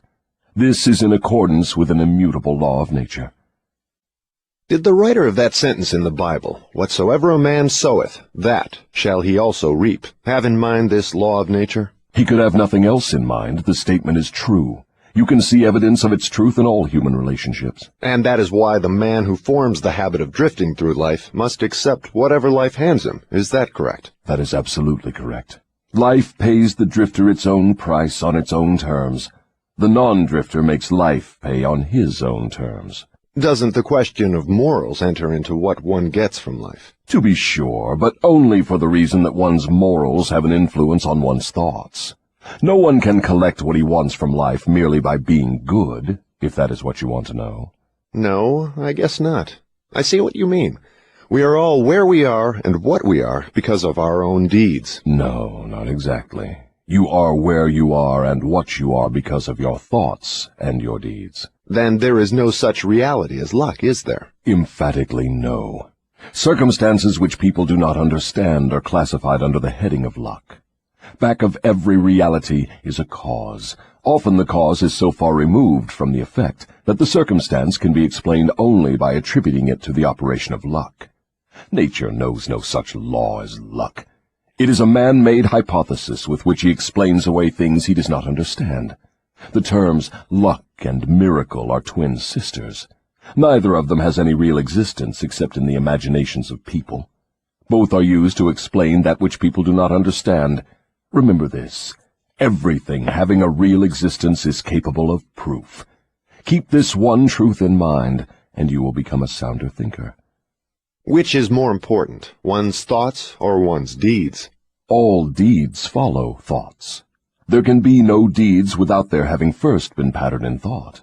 Moreover, all thoughts have a tendency to clothe themselves in their physical counterpart. One's dominating thoughts, that is, the thoughts one mixes with the emotions, desire, hope, faith, fear, hate, greed, enthusiasm, not only have a tendency to clothe themselves in their physical equivalent, but they are bound to do so. That reminds me to ask you to tell me more about yourself. Where, in addition to the minds of people, do you dwell and operate? I operate wherever there is something I can control and appropriate. I have already told you I am the negative portion of the electron of matter. I am the explosion in lightning. I am the pain in disease and physical suffering. I am the unseen general in warfare. I am the unknown commissioner of poverty and famine. I am the executioner extraordinary at death. I am the inspirer of lust after the flesh. I am the creator of jealousy and envy and greed. I am the instigator of fear. I am the genius who converts the achievements of men of science into instruments of death. I am the destroyer of harmony in all manner of human relationships. I am the antithesis of justice. I am the driving force in all immorality. I am the stalemate of all good. I am anxiety, suspense, superstition, and insanity. I am the destroyer of hope and faith. I am the inspirer of destructive gossip and scandal. I am the discourager of free and independent thought. In brief, I am the creator of all forms of human misery, the instigator of discouragement and disappointment. And you do not call that cold and cruel? I call that definite and dependable. The world depression broke up the habits of men everywhere and redistributed the sources of opportunity in all walks of life on an unprecedented scale. The drifter's pet alibi, with which he tries to explain away his undesirable position, is his cry that the world has run dry of opportunities. Non-drifters do not wait for opportunity to be placed in their way. They create opportunity to fit their desires and demands of life. Are non-drifters smart enough to avoid the influence of hypnotic rhythm? No one is smart enough to dodge the influence of hypnotic rhythm. One could just as easily avoid the influence of the law of gravity. The law of hypnotic rhythm fixes permanently the dominating thoughts of men, whether they be drifters or non-drifters. There is no reason why a non-drifter would want to avoid the influence of hypnotic rhythm, because that law is favorable to him. It helps him convert his dominating aims, plans, and purposes into their physical replicas. It fixes his habits of thought and makes them permanent. Only the drifter would wish to dodge the influence of hypnotic rhythm. For the better portion of my adult life, I've been a drifter. How did I manage to escape being swept into the whirlpool of hypnotic rhythm? You haven't escaped. The major portion of your dominating thoughts and desires since you reached adulthood has been a well-defined, definite desire to understand all the potentialities of the mind. You may have drifted on thoughts of lesser importance, but you did not drift in connection with this desire. Because you did not drift, you are now recording a document which gives you exactly what your dominating thoughts demanded of life. Why doesn't your opposition use hypnotic rhythm to make permanent one's higher thoughts and nobler deeds? Why does your opposition permit you to use this stupendous force as a means of entangling people in a web of evil, spun by their own thoughts and deeds? Why does your opposition not outwit you by binding people with thoughts which build and lift them above your influence? The law of hypnotic rhythm is available to all who will use it.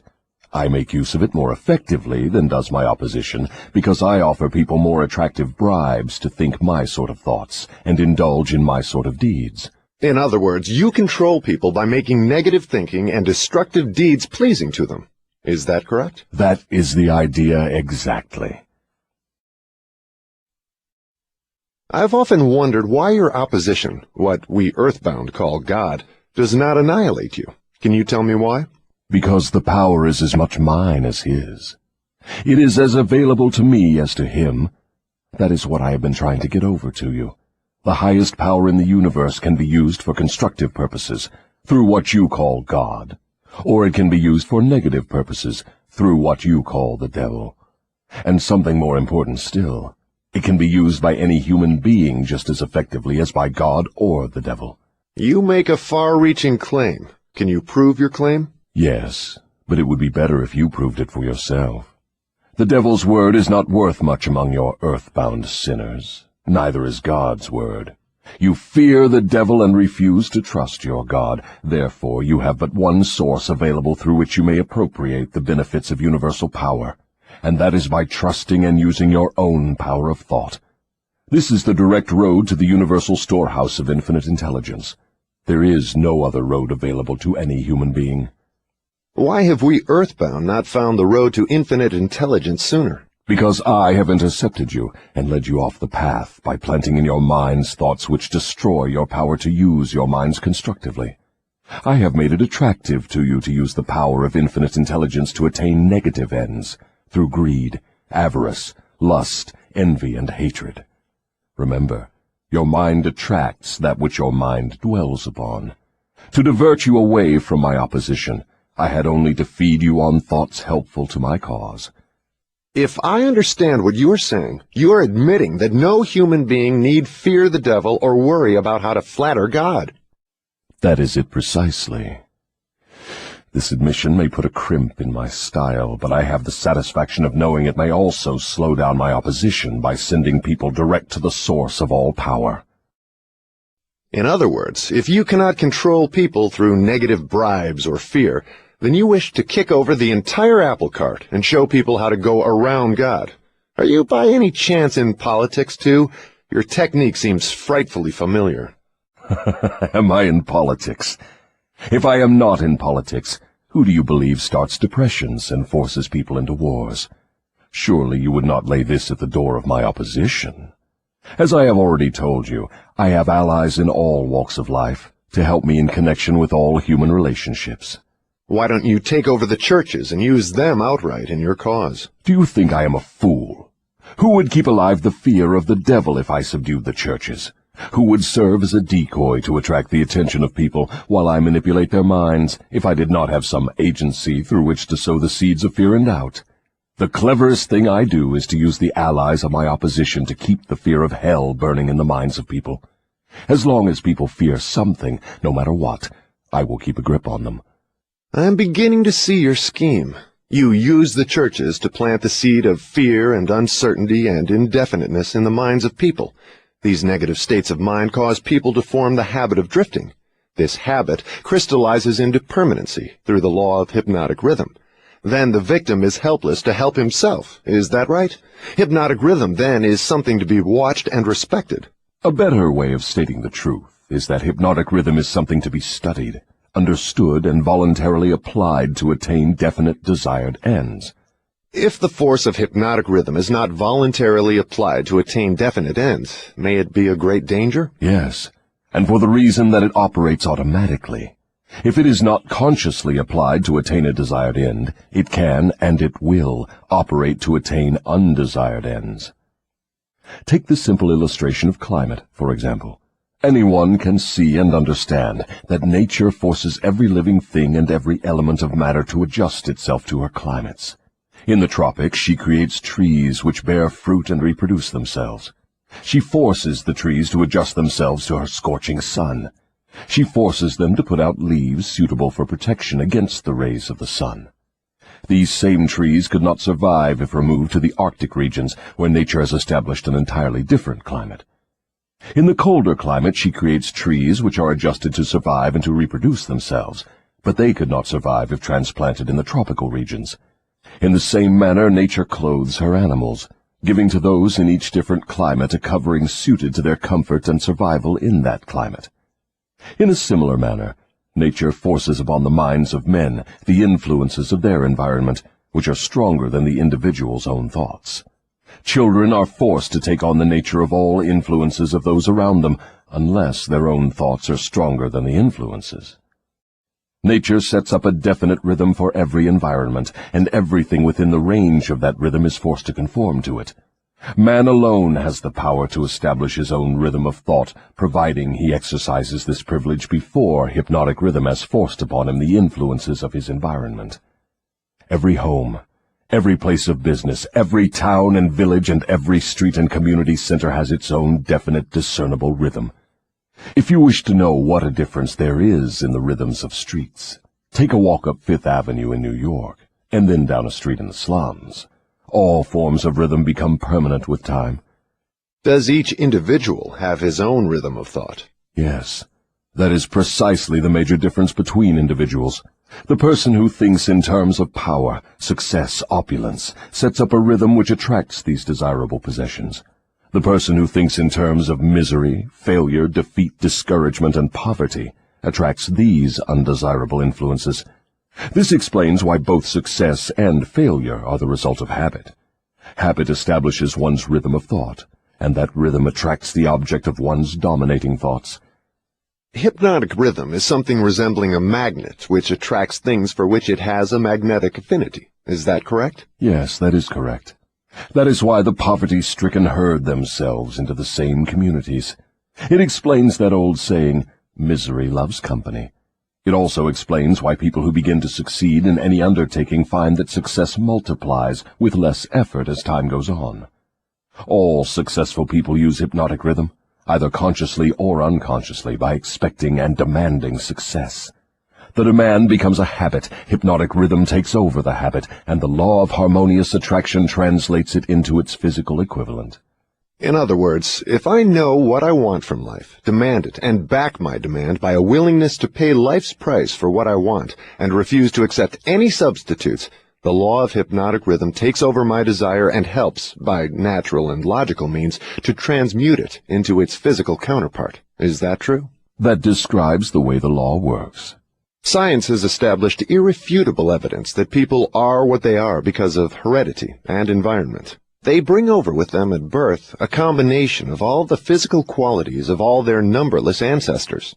After they arrive here, they reach the age of self-consciousness, and from there on, they shape their own personalities and more or less fix their own earthly destinations as the result of the environmental influences to which they are subjected, especially the influences which control them during early childhood.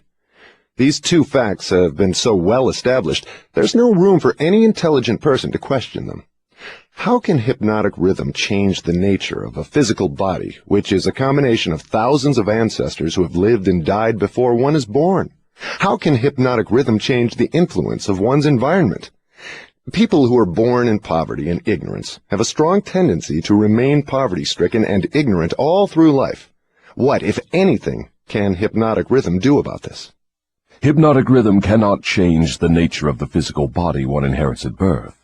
But it can, and it does, modify change, control, and make permanent one's environmental influences. If I understand what you mean, a human being is forced by nature to take on and become a part of the environment he chooses, or the environment that may be forced upon him? That is correct.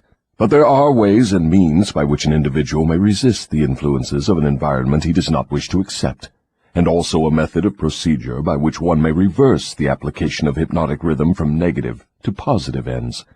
Do you mean that there is a definite method by which hypnotic rhythm can be made to serve instead of destroy one? I mean just that. Tell me how this astounding end may be attained. For my description to be of any practical value, it will be necessarily lengthy, because it will have to cover 7 principles of psychology, which must be understood and applied by all who use hypnotic rhythm to aid them in forcing life to yield that which they want. Then break your description into 7 parts, each giving a detailed analysis of one of the 7 principles, with simple instructions for its practical application. Your Majesty will now proceed to unfold the secrets of the 7 principles through which human beings may force life to provide them with spiritual, mental, and physical freedom. Do not be sparing in your description of these principles. I want a complete illustration of how the principles may be used by anyone who chooses to use them. Tell us all you know about the principle of definiteness of purpose. If you go through with this mad idea of publishing my confession, you will open the gates of hell and turn loose all the precious souls I have collected back down through the ages. You will deprive me of souls yet unborn. You will release from my bondage millions now living. Stop, I beg of you. Open up. Let's hear what you have to say about the principle of definiteness of purpose. You are pouring water on the fires of hell, but the responsibility is yours, not mine. I may as well tell you that any human being who can be definite in his aims and plans can make life hand over whatever is wanted. That is a broad claim, Your Majesty. Do you wish to tone it down a bit? Tone it down? No, I wish to tone it up. When you hear what I now have to say, you will understand why the principle of definiteness is so important. My opposition uses a clever little trick to cheat me of my control over people. The opposition knows that definiteness of purpose closes the door of one's mind so tightly against me that I cannot break through unless I can induce one to form the habit of drifting. Why doesn't your opposition give your secret to all people by telling them to avoid you through definiteness of purpose? You have already admitted that 2 out of every 100 people belong to your opposition. Because I am more clever than my opposition. I draw people away from definiteness with my promises. You see, I control more people than my opposition because I am a better salesman and a better showman. I attract people by feeding them liberally of the thought habits in which they like to indulge. Is definiteness of purpose something with which one must be born, or may it be acquired? Everyone, as I have told you before, is born with the privilege of being definite, but 98 out of every 100 people lose this privilege by sleeping on it. The privilege of definiteness can be maintained only by adopting it as a policy by which one is guided in all the affairs of life. Oh, I see. One takes advantage of the principle of definiteness, just as one may build a strong physical body, through constant, systematic use. Is that it? You have stated the truth clearly and accurately. Now I think we are getting somewhere, Your Majesty. We have at long last found the starting point from which all who become self-determining in life must take off. We have discovered from your astounding confession that your greatest asset is man's lack of caution, which enables you to lead him into the jungle of indefiniteness through simple bribes. We have learned, beyond the question of doubt, that anyone who adopts definiteness of purpose as a policy and uses it in all of his daily experiences cannot be induced to form the habit of drifting. Without the aid of the drifting habit, you are powerless to attract people through promises. Is this correct? I couldn't have stated the truth more clearly myself. Go ahead now and describe how people neglect their privilege of being free and self-determining through indefiniteness and drifting. I have already made brief reference to this principle, but I will now go into more minute details as to how the principle works. I shall have to begin at the time of birth. When a child is born, it brings with it nothing but a physical body representing the evolutionary results of millions of years of ancestry. Its mind is a total blank. When the child reaches the age of consciousness and begins to recognize the objects of its surroundings, it begins also to imitate others. Imitation becomes a fixed habit. Naturally, the child imitates, first of all, its parents. Then it begins to imitate its other relatives and daily associates, including its religious instructors and school teachers. The imitation extends not merely to physical expression, but also to thought expression. If a child's parents fear me and express that fear within range of the child's hearing, the child picks up the fear through the habit of imitation and stores it away as part of its subconscious stock of beliefs. If the child's religious instructor expresses any form of fear of me, and they all do in one form or another, that fear is added to the similar fear passed to the child by its parents, and the two forms of negative limitation are stored away in the subconscious mind to be drawn upon and used by me later in life. In a similar way, the child learns by imitation to limit its power of thought by filling its mind with envy, hatred, greed, lust, revenge, and all the other negative impulses of thought which destroy all possibility of definiteness. Meanwhile, I move in and induce the child to drift until I bind its mind through hypnotic rhythm. Am I to understand from your remarks that you have to gain control of people while they are very young, or lose your opportunity at them altogether? I prefer to claim them before they come into possession of their own minds. Once any person learns the power of his own thoughts, he becomes positive and difficult to subdue. As a matter of fact, I cannot control any human being who discovers and uses the principle of definiteness. Is the habit of definiteness a permanent protection against your control? No, not by any means. Definiteness closes the door of one's mind to me only as long as that person follows the principle as a matter of policy. Once any person hesitates, procrastinates, or becomes indefinite about anything, he is just one step removed from my control. What has definiteness to do with one's material circumstances? I want to know if one may acquire power through definiteness of purpose without inviting destruction through the law of compensation. Your question limits my illustrations because there are so few people in the world who understand, and there have been so few in the past who understood, how to use definiteness of purpose without attracting to themselves the negative application of the law of compensation. Here you are forcing me to disclose one of my most prized tricks. I am bound to tell you that I eventually reclaim for my cause all who escape me temporarily through definiteness of purpose. The reclamation is made by filling the mind with greed for power and the love of egotistical expression, until the individual falls into the habit of violating the rights of others. Then I step in with the law of compensation and reclaim my victim. So I see from your admission that definiteness of purpose may be dangerous in proportion to its possibility as a power. Is that true? Yes, and what is more important, Every principle of good carries with it the seed of an equivalent danger. That is hard to believe. What danger, for example, can there be in the habit of love of truth? The danger lies in the word habit. All habits, save only that of the love of definiteness of purpose, may lead to the habit of drifting. Love for truth, unless it assumes the proportion of definite pursuit of truth, may become similar to all other good intentions. You know, of course, what I do with good intentions. Is love for one's relatives also dangerous?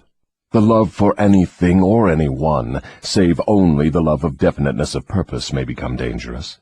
Love is a state of mind which beclouds reason, saps willpower, and blinds one to facts and truth.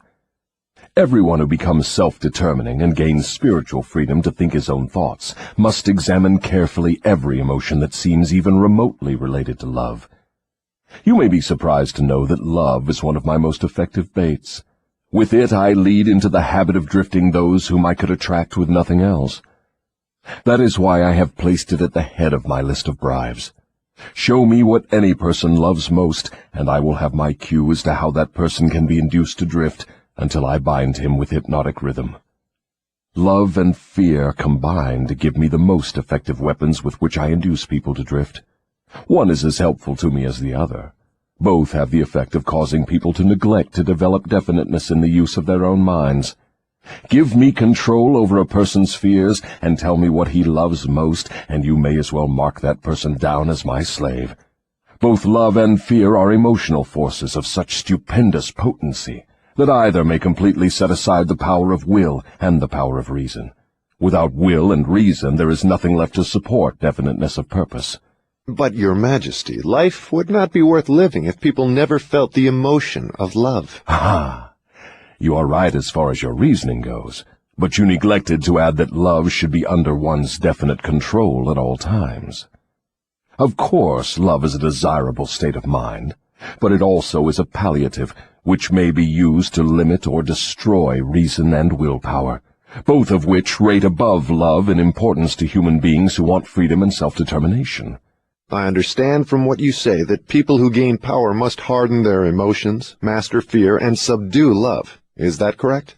People who gain and maintain power must become definite in all their thoughts and all their deeds. If that is what you call hard, then they must become hard. Let us look into the sources of advantage of definiteness in the everyday affairs of life. Which is more apt to succeed, a weak plan applied with definiteness, or a sound, strong plan indefinitely applied? Weak plans have a way of becoming strong if definitely applied. You mean that any plan definitely put into continuous action in pursuit of a definite purpose may be successful, even if it is not the best plan? Yes, I mean just that. Definiteness of purpose plus definiteness of plan by which the purpose is to be achieved generally succeeds, no matter how weak the plan may be. The major difference between a sound and an unsound plan is that the sound plan, if definitely applied, may be carried out more quickly than an unsound plan. In other words, if one cannot be always right, one can and should be always definite. Is that what you were trying to get across to me? That is the idea. People who are definite in both their plans and their purposes never accept temporary defeat as being more than an urge to greater effort. You can see for yourself that this sort of policy is bound to win if it is followed with definiteness. Can a person who moves with definiteness of both plan and purpose be always sure of success? No. The best of plans sometimes misfire. But the person who moves with definiteness recognizes the difference between temporary defeat and failure. When plans fail, he substitutes others, but he does not change his purpose. He perseveres. Eventually he finds a plan that succeeds. Will a plan based upon immoral or unjust ends succeed as quickly as one motivated by a keen sense of justice and morality? Through the operation of the law of compensation, everyone reaps that which he sows. Plans based on unjust or immoral motives may bring temporary success, but enduring success must take into consideration the fourth dimension, time. Time is the enemy of immorality and injustice. It is the friend of justice and morality. Failure to recognize this fact has been responsible for the crime wave among the youths of the world. The youthful, inexperienced mind is apt to mistake temporary success for permanency.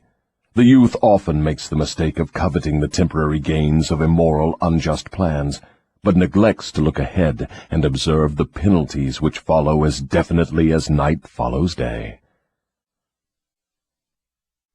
This is pretty deep stuff, Your Majesty. Let us get back to the discussion of lighter and more concrete subjects that are likely to interest the majority of people. I'm interested in discussing the things that make people happy and miserable, rich and poor, sick and healthy. In brief, I'm interested in everything that can be used by human beings to make life pay satisfactory dividends in return for the effort that one puts into the business of living. Very well, let us be definite. You have my idea. Your Majesty has a tendency to stray off into abstract details which most people can neither understand nor use in the solution of their problems. Could that, by any chance, be a definite plan of yours to answer my questions with indefinite answers? If that is your plan, it is a slick trick, but it will not work. Go ahead now, and tell me something more of the miseries and failures of human beings growing directly out of indefiniteness. Why not permit me to tell you more of the pleasures and successes of people who understand and apply the principle of definiteness? I observe that sometimes people with definiteness of plan and purpose get what they ask from life, only to find after they get it that they do not want it. What then? Generally, one can get rid of whatever is not wanted by application of the same principle of definiteness with which the thing was acquired. A life that is lived with fullness of peace of mind, contentment, and happiness always divests itself of everything it does not want. Anyone who submits to annoyance by things he does not want is not definite. He is a drifter. What about married people who cease to want each other? Should they separate? Or is it true that all marriages are made in heaven, and the contracting parties are, therefore, forever bound by their bargain, even though it may prove to be a poor one for both? First, let me correct that old saying that all marriages are made in heaven. I know of some which were made on my side of the fence. Minds which do not harmonize should never be forced to remain together in marriage or any other relationship. Friction and all forms of discord between minds lead inevitably to the habit of drifting, and of course to indefiniteness. Aren't people sometimes bound to others by a relationship of duty, which renders it impractical for them to take from life what they want most? Duty is one of the most abused and misunderstood words in existence. The first duty of every human being is to himself. Every person owes himself the duty of finding how to live a full and happy life. Beyond this, if one has time and energy, not needed in the fulfillment of his own desires, one may assume responsibility for helping others. Isn't that a selfish attitude? And isn't selfishness one of the causes of failure to find happiness? I stand by my statement that there is no higher duty than that which one owes himself. Doesn't a child owe something in the way of duty to its parents, who gave it life and sustenance during its periods of helplessness? Not at all. It is just the other way around. Parents owe their children everything they can give them in the way of knowledge. Beyond that, parents often spoil instead of helping their offspring by a false sense of duty, which prompts them to indulge their children instead of forcing them to seek and gain knowledge at first hand. I see what you mean. Your theory is that too much help thrust upon the youth encourages him to drift and become indefinite in all things. You believe that necessity is a teacher of great sagacity, that defeat carries with it an equivalent virtue, that unearned gifts of every nature may become a curse instead of a blessing. Is that correct? You have stated my philosophy perfectly. My belief is not theory, it is fact.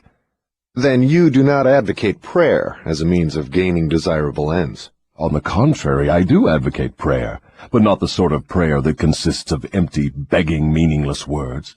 The sort of prayer against which I am helpless is the prayer of definiteness of purpose.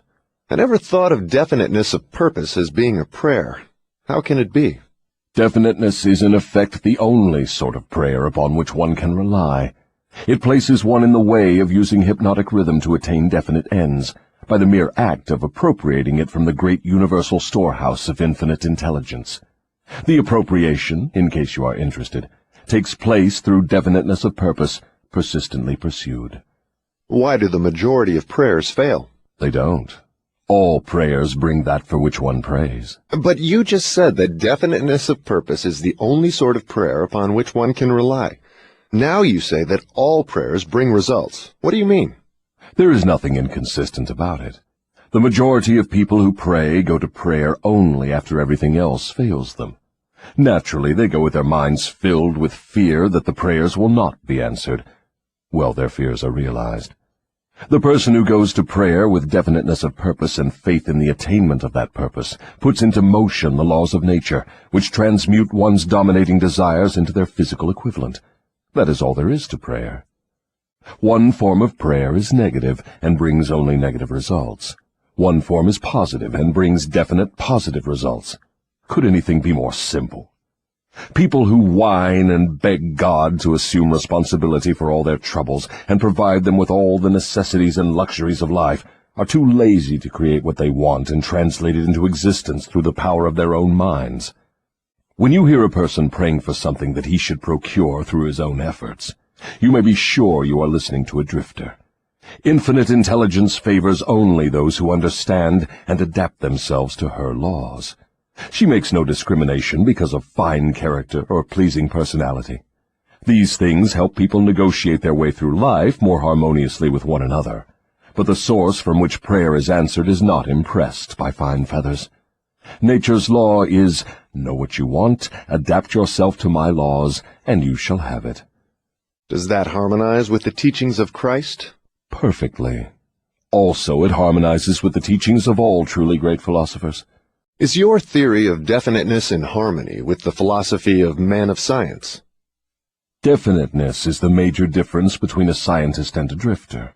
Through the principle of definiteness of purpose and plan, the scientist forces nature to hand over her most profound secrets. It was through this principle that Edison uncovered the secret of the talking machine, the incandescent electric light, and scores of other benefits for mankind. Then I understand that definiteness is the first requisite for success in all earthly undertakings. Is that right? Exactly. Anything which teaches people to examine facts and coordinate them into definite plans through accurate thinking is hard on my profession. If this thirst for definite knowledge now spreading over the world keeps up, my business will be shot to pieces within the next few centuries. I thrive on ignorance, superstition, intolerance, and fear, but I cannot stand up under definite knowledge properly organized into definite plans in the minds of people who think for themselves. Why don't you take over omnipotence and manage the whole works in your own way? You might as well ask why the negative portion of the electron doesn't take over the positive portion and run the entire works. The answer is that both the positive and the negative charges of energy are necessary to the existence of the electron. One is balanced equally against the other, stalemated as it were. So it is with what you call omnipotence and I. We represent the positive and the negative forces of the entire system of universes, and we are equally balanced one against the other. If this power of balance were shifted the slightest degree, the whole system of universes would become quickly reduced to a mass of inert matter. Now you know why I cannot take over the whole show and run it my way.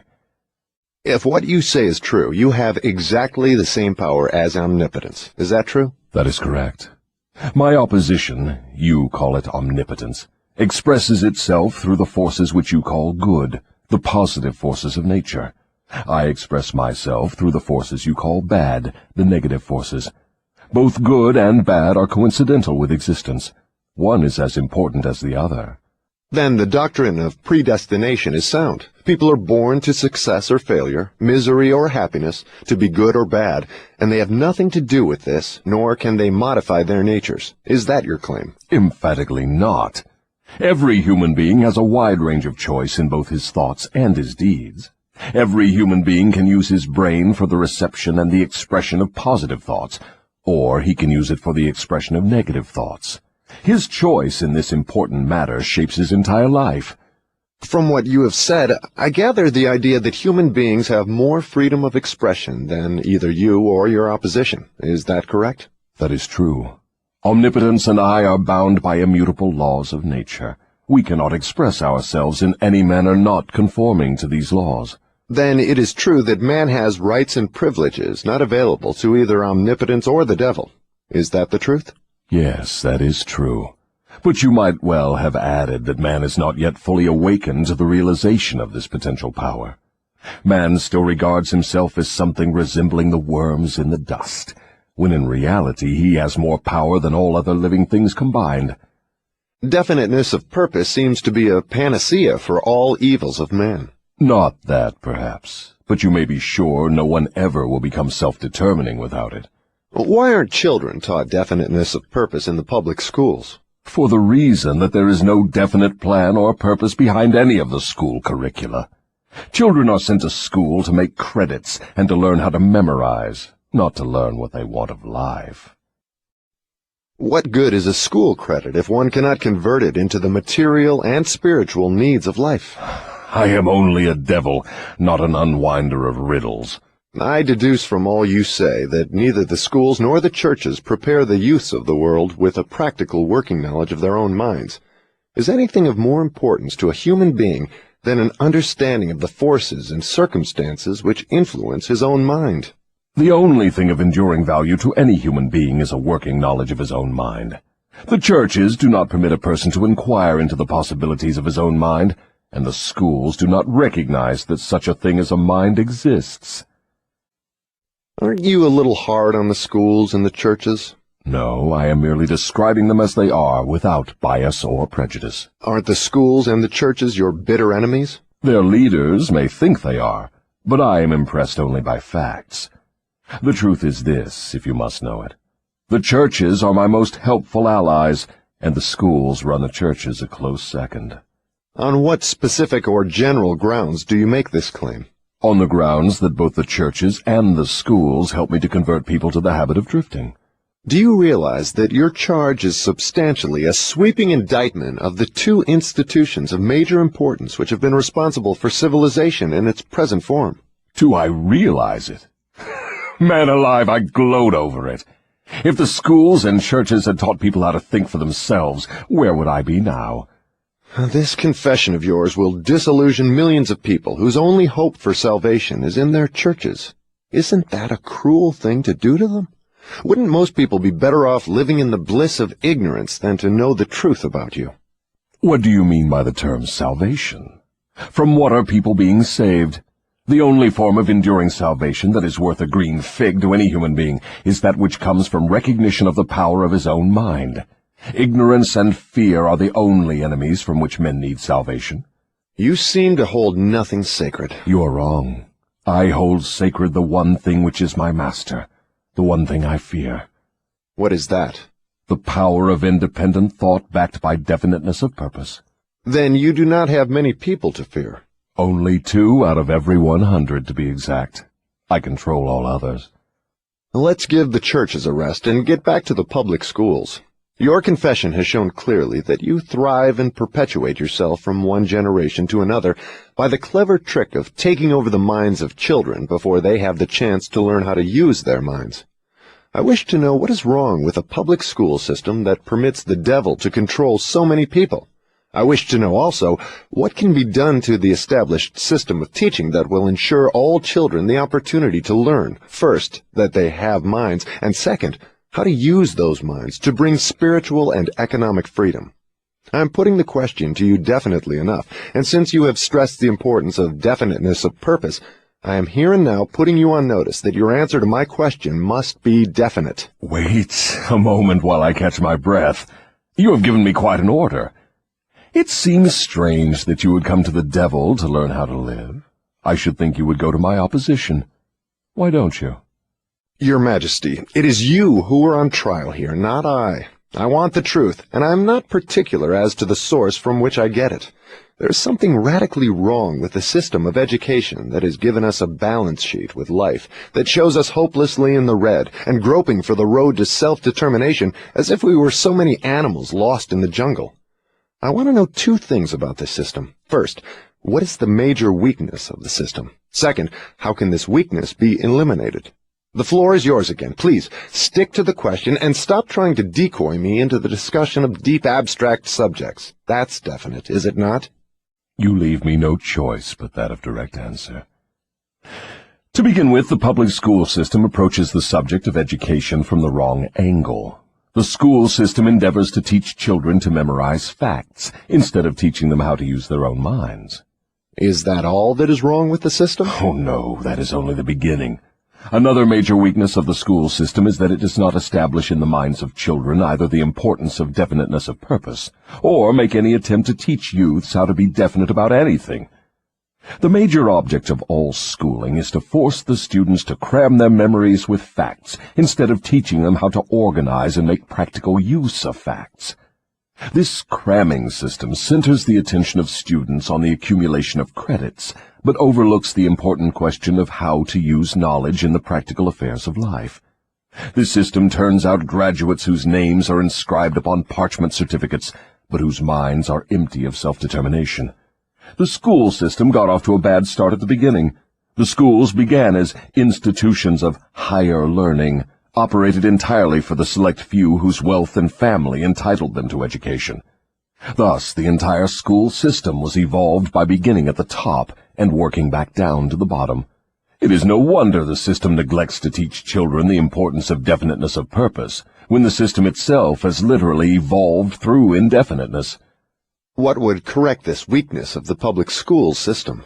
Let's not complain of the weakness of the system unless we are prepared to offer a practical remedy with which it can be corrected. In other words, while we are discussing the importance of definiteness of plan and purpose, let us take our own medicine and be definite.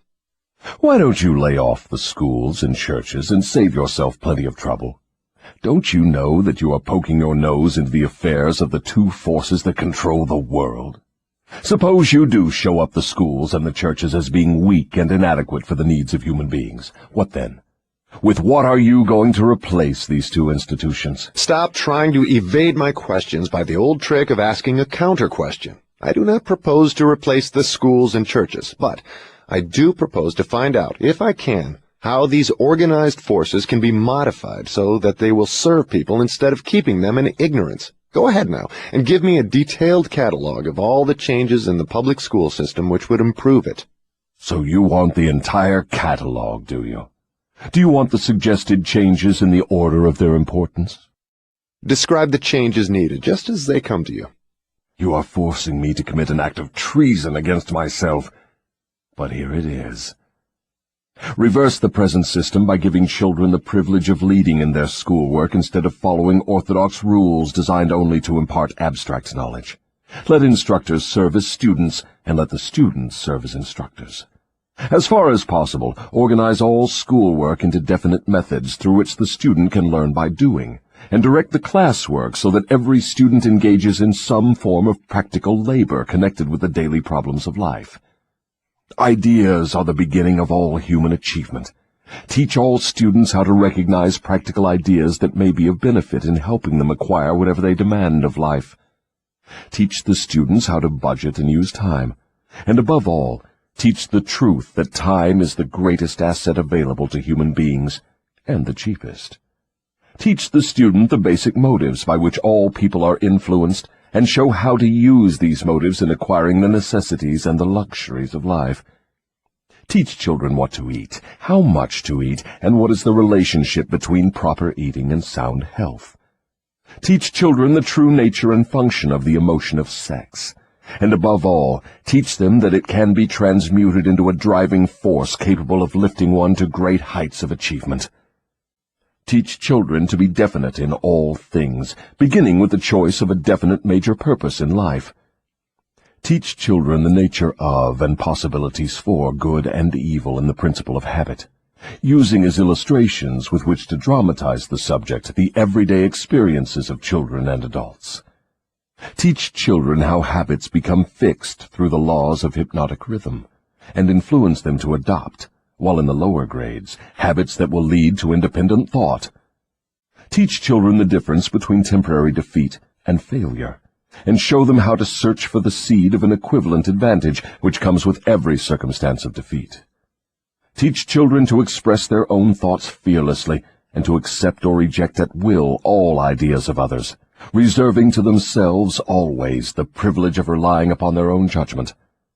Teach children to reach decisions promptly and to change them, if at all, slowly and with reluctance, and never without a definite reason.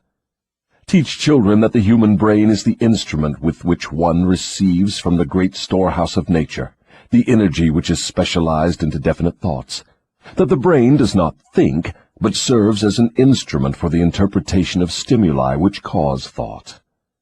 Teach children the value of harmony in their own minds, and that this is attainable only through self-control. Teach children the nature and the value of self-control. Teach children that there is a law of increasing returns which can be and should be put into operation as a matter of habit, by rendering always more service and better service than is expected of them. Teach children the true nature of the Golden Rule, and above all show them that through the operation of this principle, everything they do to and for another, they also do to and for themselves.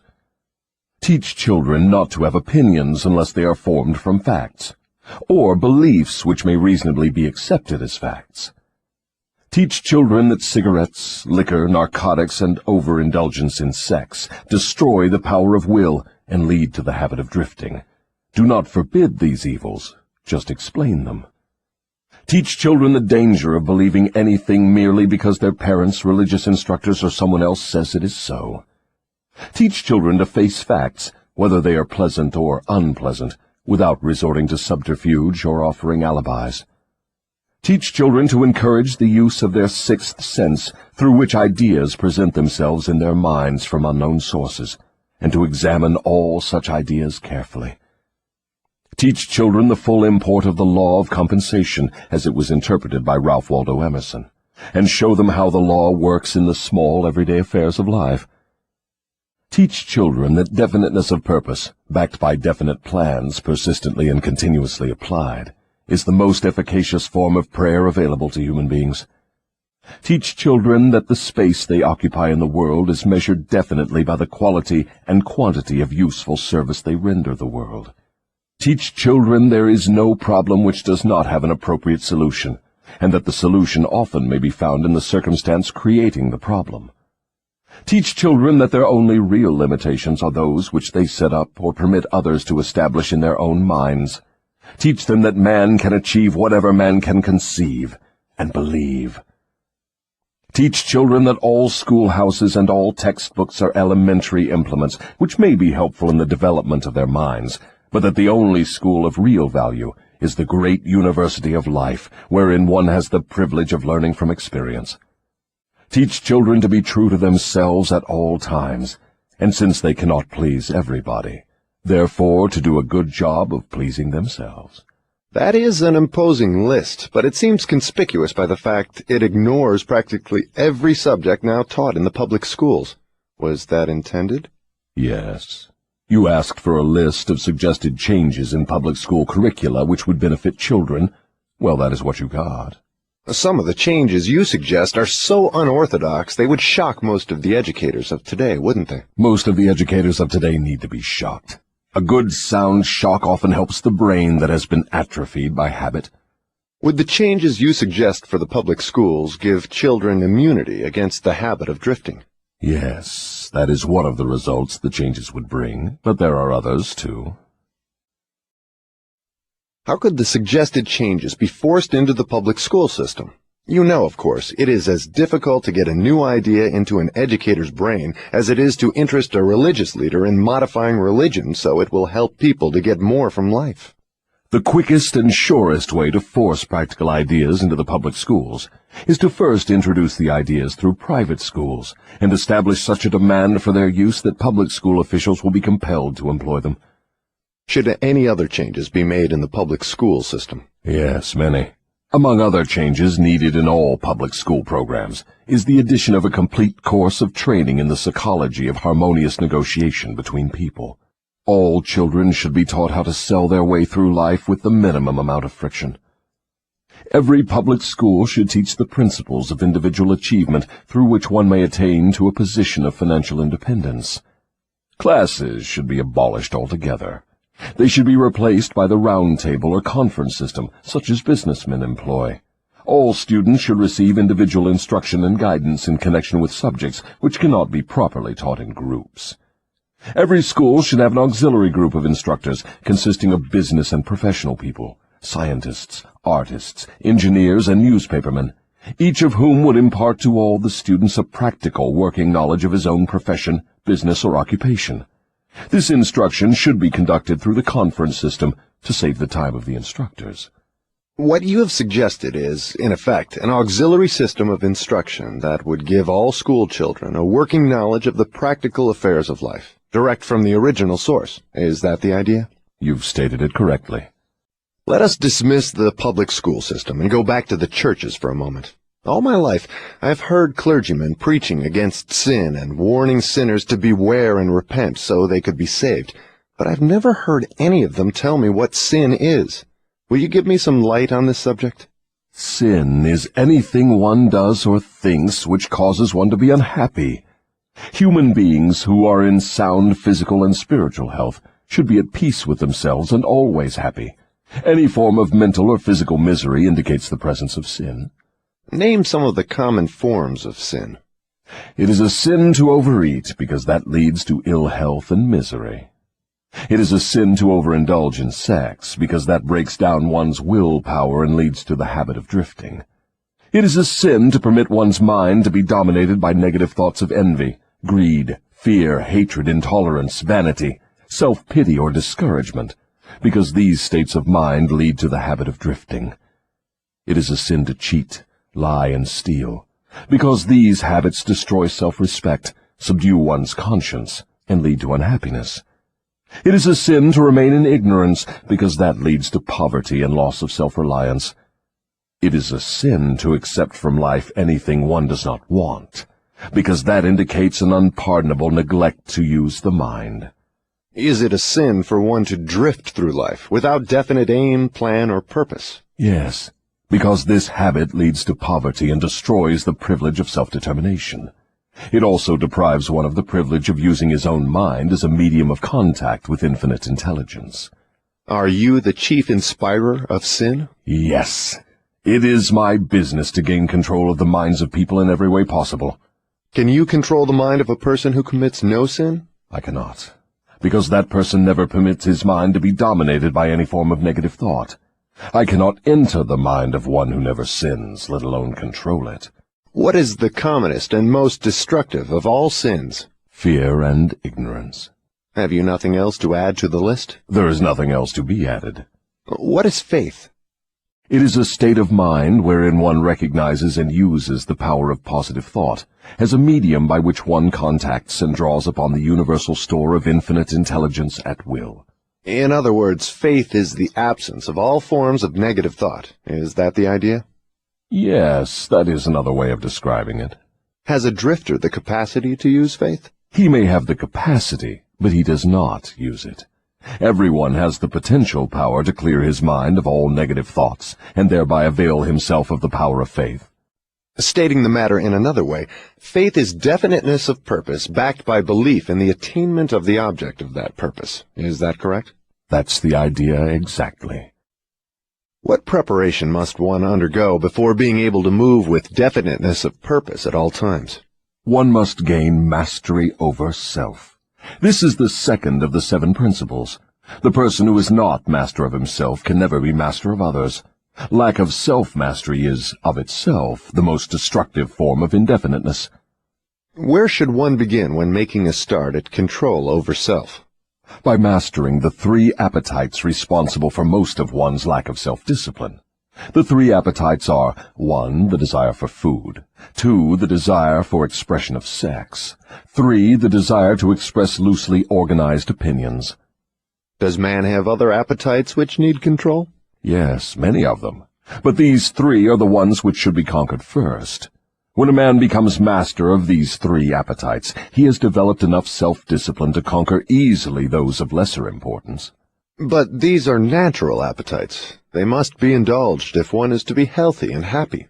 To be sure, they are natural appetites, but they are also dangerous, because people who have not mastered themselves overfeed the appetites. Self-mastery contemplates sufficient control over the appetites to enable one to feed them what they need and withhold food not needed. Your viewpoint is both interesting and educational. Describe the details through which I may understand how and under what circumstances people overfeed the appetites.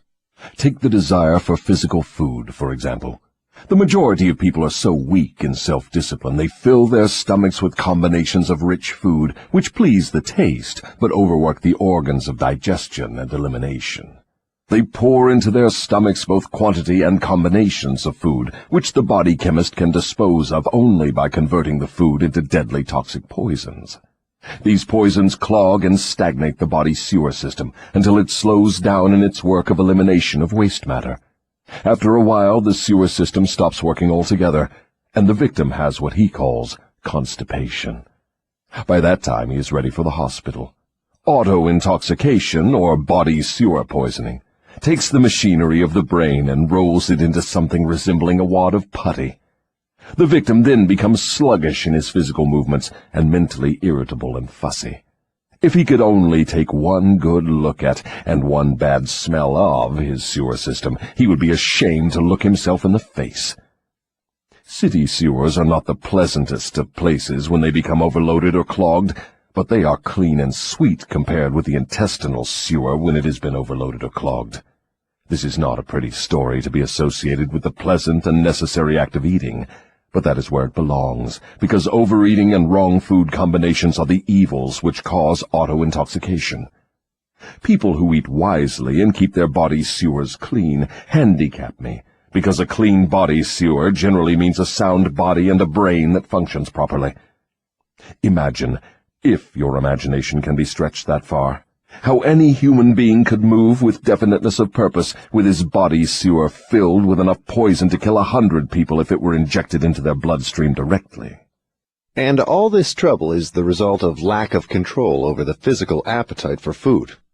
Well, if you wish to be absolutely correct, you should say that improper eating is responsible for the majority of the ills of the body, and practically all headaches.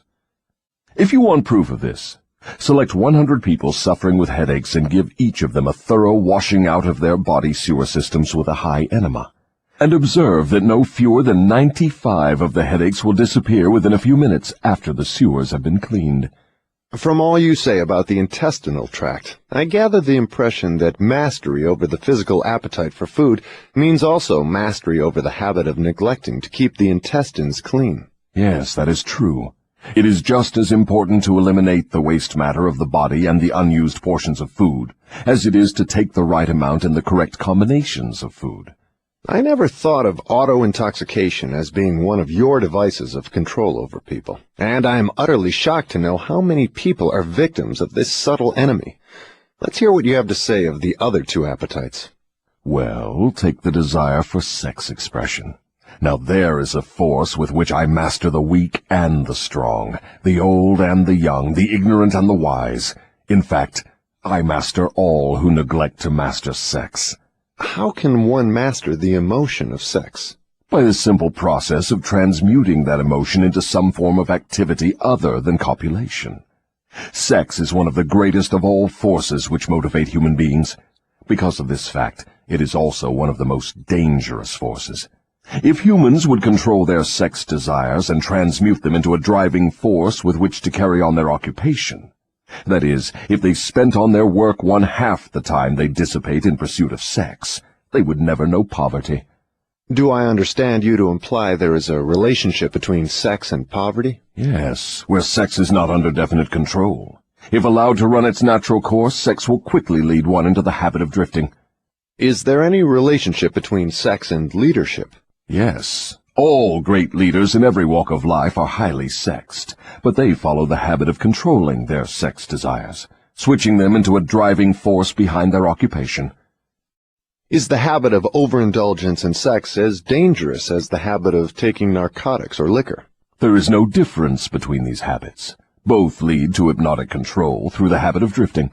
Why does the world look upon sex as something vulgar? Because of the vulgar abuse people have made of this emotion. It is not sex that is vulgar. It is the individual who neglects or refuses to control and guide it. Do you mean by your statement that one should not indulge the desire for sex? No, I mean that sex, like all other forces available to man, should be understood, mastered, and made to serve man. The desire for sex expression is as natural as the desire for food. The desire can no more be killed than one can entirely stop a river from flowing. If the emotion of sex is shut off from the natural mode of expression, it will break out in some other less desirable form, just as a river will, if dammed, break through and flow around the dam. The person who has self-discipline understands the emotion of sex, respects it, and learns to control and transmute it into constructive activities. Just what damage is there in overindulgence of sex? The greatest damage is that it depletes the source of man's greatest driving force and wastes, without adequate compensation, man's creative energy. It dissipates energy needed by nature to maintain physical health. Sex is nature's most useful therapeutic force. It depletes the magnetic energy which is the source of an attractive, pleasing personality. It removes the sparkle from one's eyes and sets up discord in the tone of one's voice. It destroys enthusiasm, subdues ambition, and leads inevitably to the habit of drifting on all subjects. I would like for you to answer my question in another way by telling me what beneficial ends the emotion of sex may be made to attain if mastered and transmuted. Controlled sex supplies the magnetic force that attracts people to one another. It is the most important factor of a pleasing personality. It gives quality to the tone of voice, and enables one to convey through the voice any feeling desired. It serves, as nothing else can serve, to give motive power to one's desires. It keeps the nervous system charged with the energy needed to carry on the work of maintaining the body. It sharpens the imagination and enables one to create useful ideas. It gives quickness and definiteness to one's physical and mental movements. It gives one persistence and perseverance in the pursuit of one's major purpose in life. It is a great antidote for all fear. It gives one immunity against discouragement. It helps to master laziness and procrastination. It gives one physical and mental endurance while undergoing any form of opposition or defeat. It gives one the fighting qualities necessary under all circumstances for self-defense. In brief, it makes winners and not quitters. Are those all the advantages you claim for controlled sex energy? No, they are only some of the more important benefits it provides. Perhaps some will believe the greatest of all the virtues of sex is that it is nature's method of perpetuation of all living things. This alone should remove all thought that sex is vulgar. I gather from what you say that the emotion of sex is a virtue, not a fault. It is a virtue when controlled and directed to the attainment of desirable ends. It is a fault when neglected and permitted to lead to acts of lust. Why aren't these truths taught to children by their parents in the public schools? The neglect is due to ignorance of the real nature of sex. It is just as necessary in maintaining health for one to understand and properly use the emotion of sex as it is to keep the body's sewer system clean. Both subjects should be taught in all public schools and all homes where there are children. Wouldn't the majority of parents need instruction on the proper function and use of sex before they could intelligently teach their children? Yes, and so would the public school teachers. What relative position of importance would you give to the need for accurate knowledge on the subject of sex? It is next to the top of the list. There is but one thing of greater importance to human beings. That is accurate thought. Do I understand you to say that knowledge of the true functions of sex and ability to think accurately are the two things of greatest importance to mankind? That is what I intend you to understand. Accurate thinking comes first because it is the solution to all man's problems, the answer to all his prayers, the source of opulence and all material possessions. Accurate thinking is aided by properly controlled and directed sex emotion, because sex emotion is the same energy as that with which one thinks. It begins with those who desire self-determination sufficiently to be willing to pay its price. No one can be entirely free, spiritually, mentally, physically, and economically, without learning the art of accurate thinking. No one can learn to think accurately without including, as a part of the needed knowledge, information on the control of sex emotion through transmutation. It will be a great surprise to many people to learn there is so close a relationship between thinking and sex emotion. Tell us now about the third appetite, and let's see what it has to do with self-discipline. The habit of expressing loosely organized opinions is one of the most destructive of habits. Its destructiveness consists in its tendency to influence people to guess instead of searching for the facts when they form opinions, create ideas, or organize plans. The habit develops a grasshopper mind, one that jumps from one thing to another but never completes anything. And, of course, carelessness in the expression of opinions leads to the habit of drifting. From there it is only a step or two until one is bound by the law of hypnotic rhythm, which automatically prohibits accurate thinking. What other disadvantages are there in free expression of opinions? The person who talks too much informs the world of his aims and plans and gives to others the opportunity to profit by his ideas. Wise men keep their plans to themselves and refrain from expressing uninvited opinions. This prevents others from appropriating their ideas and makes it difficult for others to interfere with their plans. Why do so many people indulge in the habit of expressing uninvited opinions? The habit is one way of expressing egotism and vanity. The desire for self-expression is inborn in people. The motive back of the habit is to attract the attention of others and to impress them favorably. Actually, it has just the opposite effect. When the self-invited speaker attracts attention, it usually is unfavorable. Yes. What other disadvantages has the habit? The person who insists on talking seldom has an opportunity to learn by listening to others. But isn't it true that a magnetic speaker often puts himself in the way of opportunity to benefit himself by attracting the attention of others through his powers of oratory? Yes, a magnetic orator does have an asset of tremendous value in his ability to impress people by his speech. But he cannot make the best use of this asset if he forces his speech on others without their invitation. No single quality adds more to one's personality than the ability to speak with emotional feeling, force, and conviction. But the speaker must not impose his speech upon others without being invited to do so.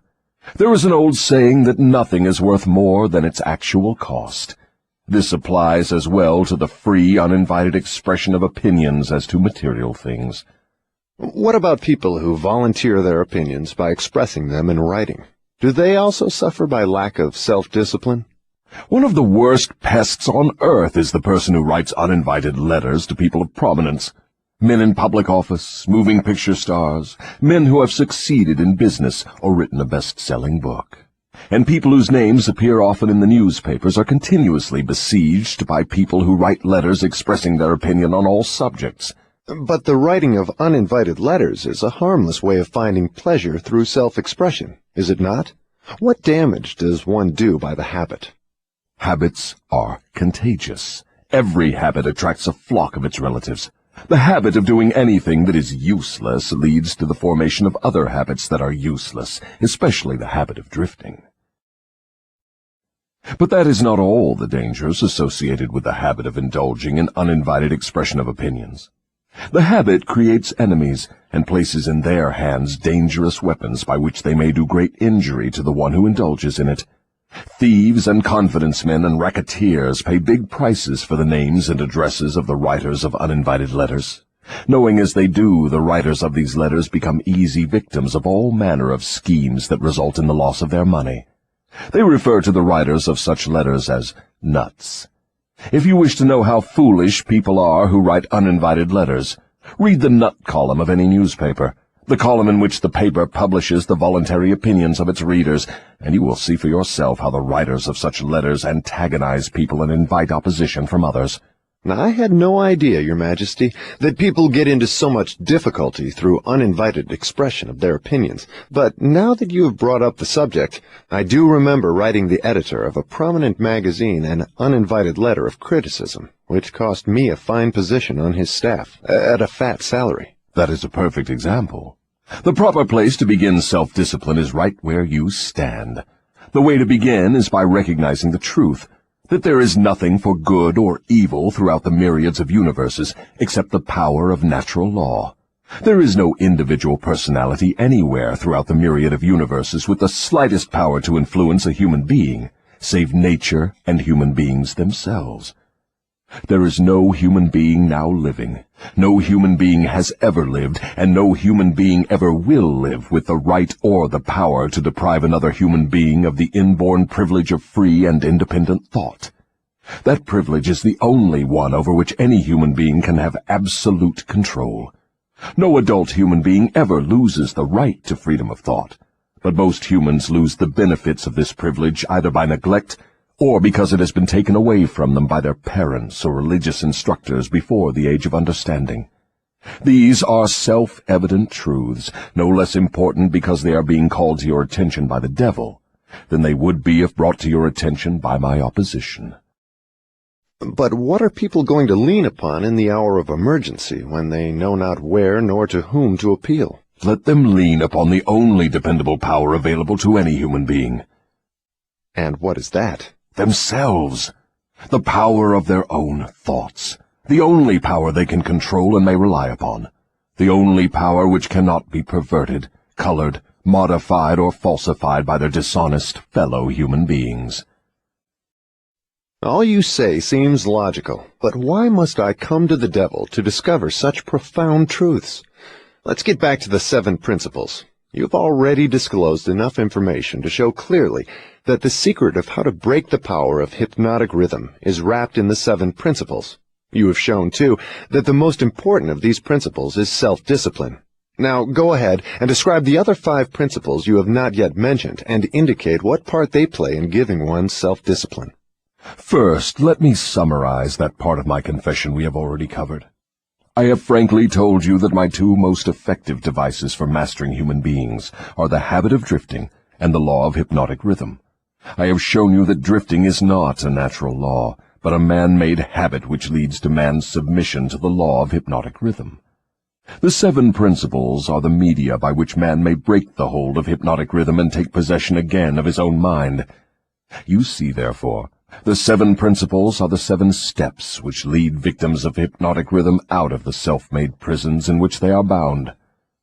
The 7 principles are the master key that unlocks the door to spiritual, mental, and economic self-determination. Is that true? Yes, that's another way of stating the truth. Is failure ever a benefit to man? Yes. Indeed, learning from adversity is the 3rd of the 7 principles. But few people know that every adversity brings with it the seed of an equivalent advantage. Still fewer people know the difference between temporary defeat and failure. If this knowledge were generally known, I would be deprived of one of my strongest weapons of control over human beings. But I understood you to say that failure is one of your greatest allies. I got the impression from your confession that failure causes people to lose ambition and quit trying, and then you take them over without opposition on their part. That is just the point. I take them over after they quit trying. If they knew the difference between temporary defeat and failure, they would not quit when they meet with opposition from life. If they knew that every form of defeat and all failures bring with them the seed of unborn opportunity, they would keep on fighting and win. Success usually is but one short step beyond the point where one quits fighting. Is that all one might learn from adversity, defeat, and failure? No, that is the least of what one might learn. I hate to tell you this, but failure often serves as a blessing in disguise because it breaks the grip of hypnotic rhythm and frees the mind for a fresh start. Now we are getting somewhere. So, you have confessed at long last that even nature's law of hypnotic rhythm can be and often is annulled by nature herself. Is that correct? No. That is not stating the matter accurately. Nature never reverses any of her natural laws. Nature does not take away a human being's freedom of thought through hypnotic rhythm. The individual gives up his freedom by abuse of this law. If a man jumped from a tree and was killed by the sudden impact of his body with the earth through the law of gravity, you wouldn't say nature murdered him, would you? You would say the man neglected to relate himself properly to the law of gravity. I'm beginning to see. The law of hypnotic rhythm is capable of both negative and positive application. It may drag one down to slavery through loss of the privilege of freedom of thought, or it may help one rise to great heights of achievement through the free use of thought, depending on how the individual relates himself to the law. Is that correct? Now you have it right. But what about failure? One does not fail intentionally with purpose aforethought. No one encourages temporary defeat. These are circumstances over which the individual often has no control whatsoever. How, then, can it be said that nature does not take away one's freedom of thought when failure destroys ambition, willpower, and the self-confidence essential to make a fresh start? Failure is a man-made circumstance. It is never real until it has been accepted by man as permanent. Stating it another way, failure is a state of mind. Therefore, it is something an individual can control until he neglects to exercise this privilege. Nature does not force people to fail, But nature does impose her law of hypnotic rhythm upon all minds, and through this law gives permanency to the thoughts which dominate those minds. In other words, failure thoughts are taken over by the law of hypnotic rhythm and made permanent if the individual accepts any circumstances as being permanent failure. That same law just as readily takes over and makes permanent thoughts of success. What part, then, does failure play in helping an individual break the grip of hypnotic rhythm after that law has been fastened upon his mind?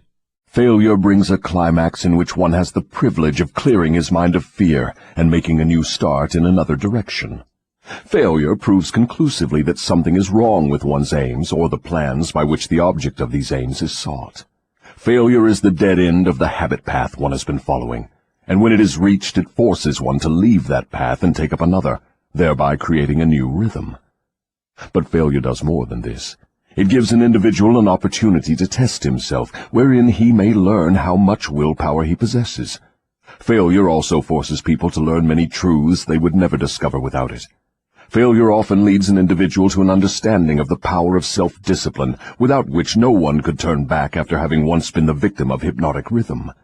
Study the lives of all people who achieve outstanding success in any calling, and observe with profit that their success is usually in exact ratio to their experiences of defeat before succeeding. Is this all you have to say of the advantages of failure? No, I have barely begun. If you want the real significance of adversity, failure, defeat, and all other experiences which break up a human being's habits and force him to form new habits, watch nature at her work. Nature uses illness to break the physical rhythm of the body when the cells and organs become improperly related. She uses economic depressions to break the rhythm of mass thought when great numbers of people become improperly related, through business, social, and political activities. And she uses failure to break the rhythm of negative thought when an individual becomes improperly related to himself in his own mind. Observe carefully, and you will see that everywhere in nature there is always at work a natural law which gives eternal change to all matter, all energy, and to the power of thought. The only permanent thing in the universe is change, eternal, inexorable change, through which every atom of matter and every unit of energy has the opportunity to properly relate itself to all other units of matter and energy. And every human being has the opportunity and the privilege of properly relating himself to all other human beings, no matter how many mistakes he makes, or how many times or in what ways he may be defeated. When mass failure overtakes a nation, such as the 1929 World Business Depression, the circumstance is in perfect harmony with nature's plan to break up man's habits and give out fresh opportunities. What you are saying intrigues me. Am I to understand that hypnotic rhythm has something to do with the way people relate themselves to one another? That abstract, elusive thing called character is nothing but a manifestation of the law of hypnotic rhythm. Therefore, when speaking of one's character, it would be proper to say his thought habits have been crystallized into a positive or a negative personality. Through hypnotic rhythm, one is good or bad because of the knitting together of his thoughts and deeds through hypnotic rhythm. One is bound by poverty or blessed with abundance because his aims, plans, and desires, or lack of them, have been made permanent and real by hypnotic rhythm. Is that all you have to say of the connection between hypnotic rhythm and human relationships? No, I have just begun. Remember, while I am talking, I am speaking of the influence of hypnotic rhythm in connection with all human relationships. Men who succeed in business do so entirely because of the way they relate themselves to their associates and to others outside of the business. Professional men who succeed do so largely because of the manner in which they relate themselves to their clients. It is much more important for the lawyer to know people and to know the laws of nature than it is to know the law. And the doctor is a failure before he starts unless he knows how to relate himself to his patients so as to establish their faith in him. Marriage succeeds or fails entirely because of the manner in which the participants relate themselves to one another. Proper relationship in marriage begins with a proper motive for the marriage. Most marriages do not bring happiness because the contracting parties neither understand, nor attempt to understand, the law of hypnotic rhythm, through the operation of which every word they speak, every act in which they engage, and every motive by which they are inspired to deal with each other, is picked up and woven into a web that entangles them in controversial misery, or gives to them the wings of freedom through which they soar above all forms of unhappiness. Every newly made acquaintanceship between people ripens into friendship and then into spiritual harmony, sometimes called love, or plants a germ of suspicion and doubt which evolves and grows into open rebellion, according to the way in which the participants in the acquaintanceship relate themselves to one another. Hypnotic rhythm picks up the dominating motives, aims, purposes, and feelings of the contacting minds, and weaves these into some degree of faith or fear, love or hatred. After the pattern has taken definite shape, as it does with time, it is forced upon the contacting minds and made a part thereof. In this silent way does nature make permanent the dominating factors of every human relationship. In every human relationship, the evil motives and the evil deeds of the contacting individuals are coordinated and consolidated into definite form and subtly woven into that all-important human trait known as character. In the same manner, the motives and the deeds of good are consolidated and forced upon the individual. You see, therefore, it is not only one's deeds, but also one's very thoughts which determine the nature of all human relationships. You are leading into pretty deep water. Let's keep it near the shore, where I can follow you without fear of getting beyond a safe depth. Go ahead and tell me how this subject of human relationships actually works in the current affairs of a problem-filled world such as we have today. That is a happy thought. But let me make sure you understand the principles I am telling about, before I try to show you how to apply them in the affairs of life. I wish to be sure you understand that the law of hypnotic rhythm is something that no one can control, influence, or evade. But everyone can relate himself to this law so as to benefit by its inexorable operation. Harmonious relationship with the law consists entirely of the individual changing his habits so they represent the circumstances and the things the individual wants and is willing to accept. No one can change the law of hypnotic rhythm any more than one can change the law of gravity, but everyone can change himself. Remember, therefore, in all the discussion of this subject, that all human relationships are made and maintained by the habits of the individuals related. The law of hypnotic rhythm plays only the part of solidifying the factors which constitute human relationships, but it does not create those factors. Before we go further with the discussion of human relationships, I want you to get a clear understanding of the subconscious mind. The term subconscious mind represents a hypothetical physical organ which has no actual existence. The mind of man consists of universal energy, some call it infinite intelligence, which the individual receives, appropriates, and organizes in definite thought forms through the network of intricate physical apparatus known as a brain. These thought forms are replicas of various stimuli which reach the brain through the 5 commonly known physical senses, and the 6th sense, which is not so well known. When any form of stimuli reaches the brain and takes the definite shape of thought, it is classified and stored away in a group of the brain cells known as the memory group. All thoughts of a similar nature are stored together, so that the bringing forth of one leads to easy contact with all its associates. The system is very similar to the modern office filing cabinet, and it is operated in a similar manner. The thought impressions with which one mixes the greatest amount of emotion or feeling are the dominating factors of the brain because they are always near the surface, at the top of the filing system, so to speak, where they spring into action voluntarily the moment an individual neglects to exercise self-discipline. These emotion-laden thoughts are so powerful, they often cause an individual to rush into action and indulge in deeds which have not been submitted to or approved by his reasoning faculty. These emotional outbursts usually destroy harmony in all human relationships.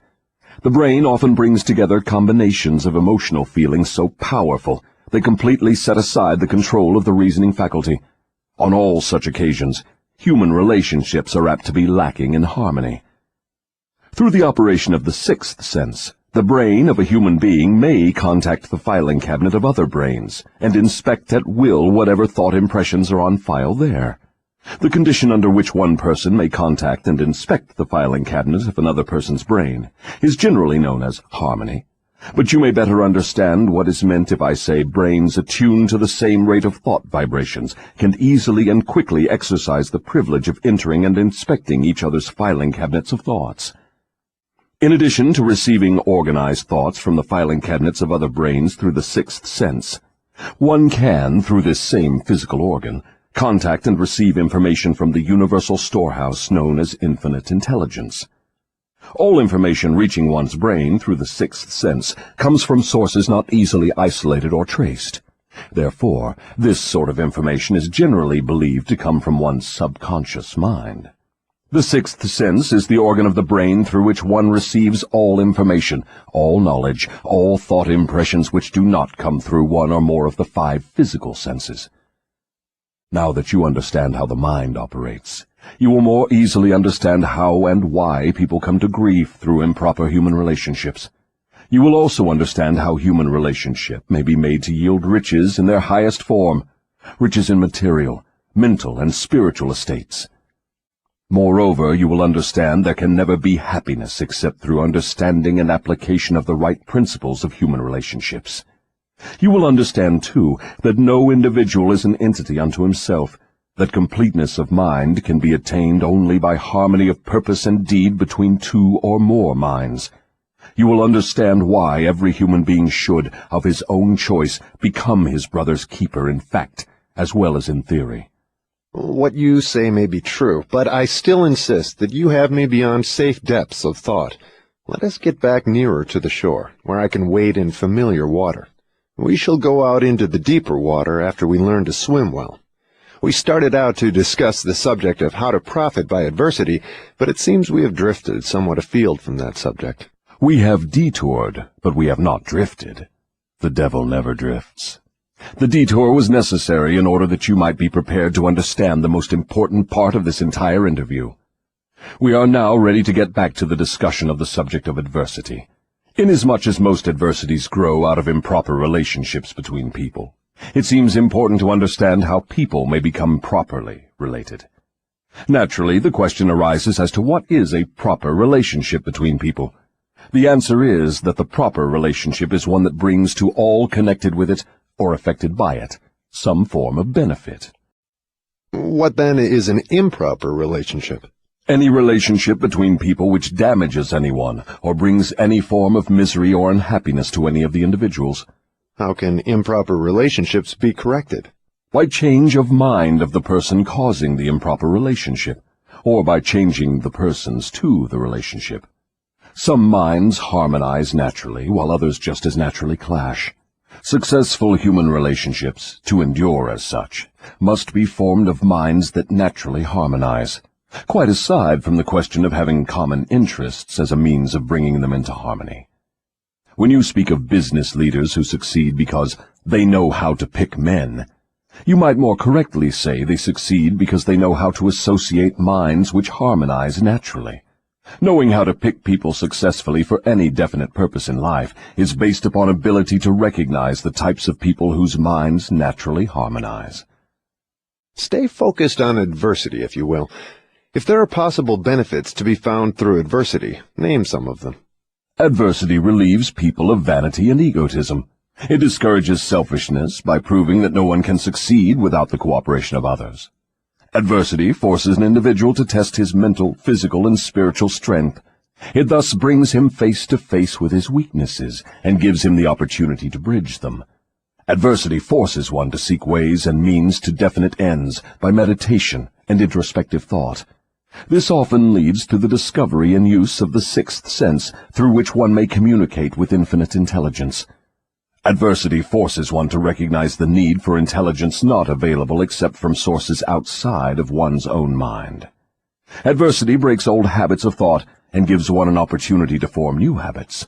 Therefore, it may serve to break the hold of hypnotic rhythm and change its operation from negative to positive ends.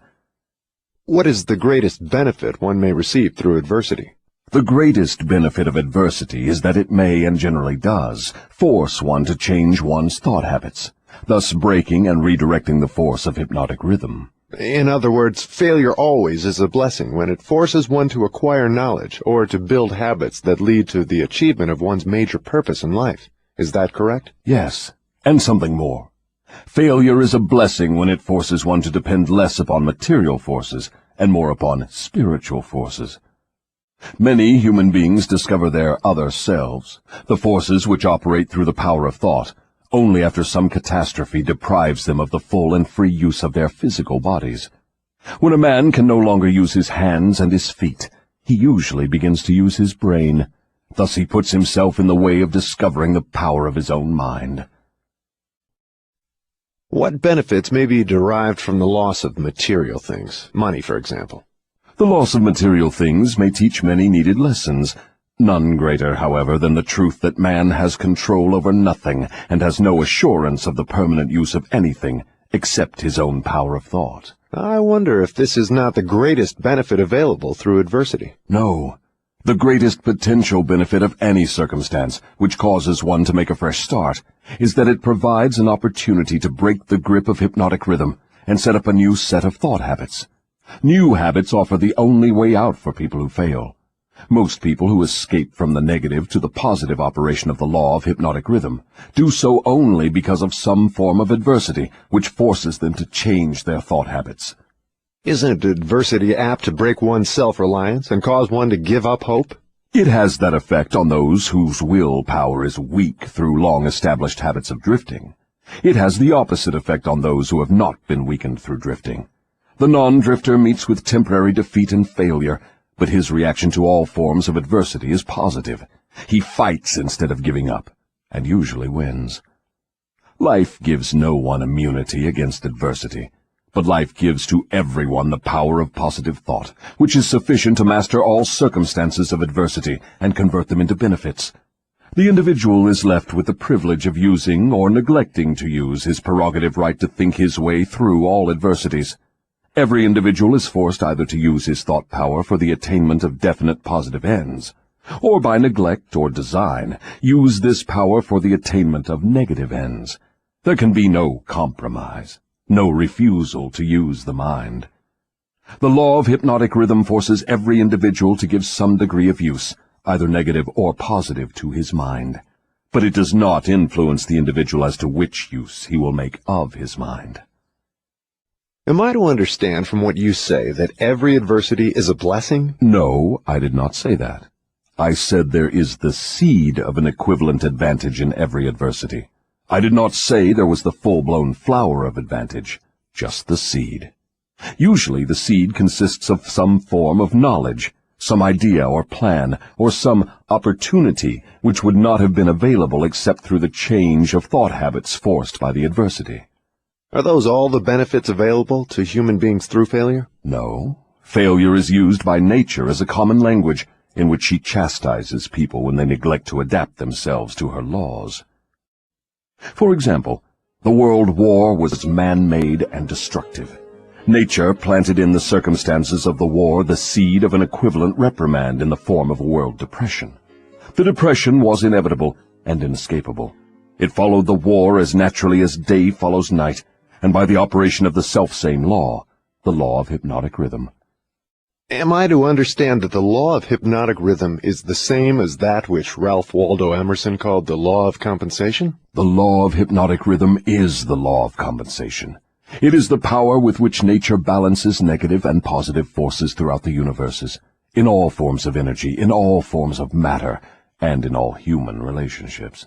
Does the law of hypnotic rhythm operate quickly in all instances? For example, does this law immediately bless one with the benefits of positive application of thoughts, or curse one immediately with the results of negative thoughts? The law operates definitely, but not always swiftly.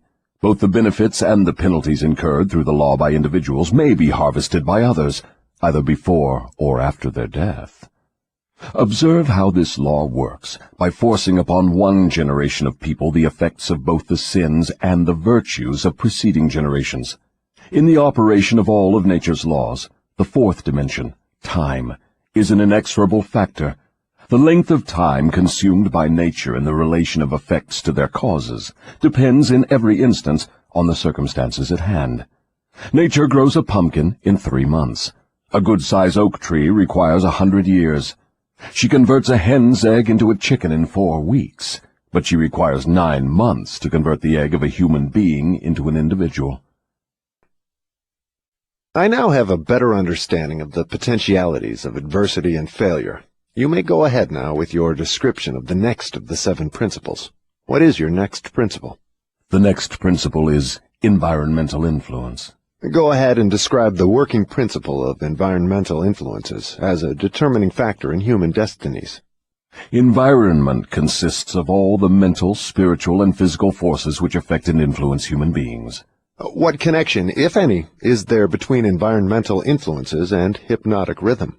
Hypnotic rhythm solidifies and makes permanent the thought habits of human beings. Thought habits are stimulated by environmental influences. In other words, the material on which thoughts are fed comes from one's environment. Thought habits are made permanent by hypnotic rhythm. What is the most important part of one's environment, the part which determines, more than all others, whether an individual makes positive or negative use of his mind? The most important part of one's environment is that created by his association with others. All people absorb and take over, either consciously or unconsciously, the thought habits of those with whom they associate closely. Do you mean by this that constant association with a person whose thought habits are negative influences one to form negative thought habits? Yes. The law of hypnotic rhythm forces every human being to form thought habits which harmonize with the dominating influences of his environment, particularly that part of his environment created by his association with other minds. Then it is important that one select one's close associates with great care. Yes. One's intimate associates should be chosen with as much care as one chooses the food with which he feeds his body, with the object always of associating with people whose dominating thoughts are positive, friendly, and harmonious. Which class of associates has the greatest influence upon one? One's partner in marriage and in the home, and one's associates in his occupation. After that come close friends and acquaintances. Casual acquaintances and strangers have but little influence on one. Why does one's partner in marriage have so great an influence upon one's mind? Because the relationship of marriage brings people under the influence of spiritual forces of such weight that they become dominating forces of the mind. How may environmental influences be used to break the grip of hypnotic rhythm? All influences which establish thought habits are given permanency through the law of hypnotic rhythm. One may change the influences of his environment, so that the dominating influences are either positive or negative, and the law of hypnotic rhythm will make them permanent, unless they are changed through one's habits of thought. Stating this truth in another way, one may submit himself to any environmental influence desired, whether positive or negative, and the law of hypnotic rhythm will make the influence permanent when it assumes the magnitude of thought habit. Is that the way the law works? That is correct. Be careful of all forces which inspire thought. Those are the forces which constitute environment and determine the nature of one's earthly destiny. What class of people controls their environmental influences? The non-drifters. All who are victims of the habit of drifting forfeit their power to choose their own environment. They become the victims of every negative influence of their environment. Is there no way out for the drifter? Is there no method by which he may submit himself to the influence of a positive environment? Yes, there is a way out for drifters. They can stop drifting, take possession of their own minds, and choose an environment which inspires positive thought. This they may accomplish through definiteness of purpose. Is that all there is to the act of eliminating the habit of drifting? Is the habit only a state of mind? Drifting is nothing but a negative state of mind, a state of mind conspicuous by its emptiness of purpose. What effective procedure may one follow in establishing an environment most helpful in developing and maintaining positive thought habits? The most effective of all environments is that which may be created by a friendly alliance of a group of people who will obligate themselves to assist one another in achieving the object of some definite purpose. This sort of an alliance is known as a mastermind. Through its operation, one may associate himself with carefully chosen individuals, each of whom brings to the alliance some knowledge, experience, education, plan, or idea suited to his needs in carrying out the object of his definite purpose. The most successful leaders in all walks of life avail themselves of this sort of made-to-order environmental influence. Outstanding achievement is impossible without the friendly cooperation of others. Stating the truth in another way, successful people must control their environment, thereby ensuring themselves against the influence of a negative environment. What of people whose duty to relatives makes it impossible for them to avoid the influence of a negative environment? No human being owes another any degree of duty which robs him of his privilege of building his thought habits in a positive environment. On the other hand, every human being is duty-bound to himself to remove from his environment every influence which even remotely tends to develop negative thought habits. Isn't this a cold-blooded philosophy? Only the strong survive.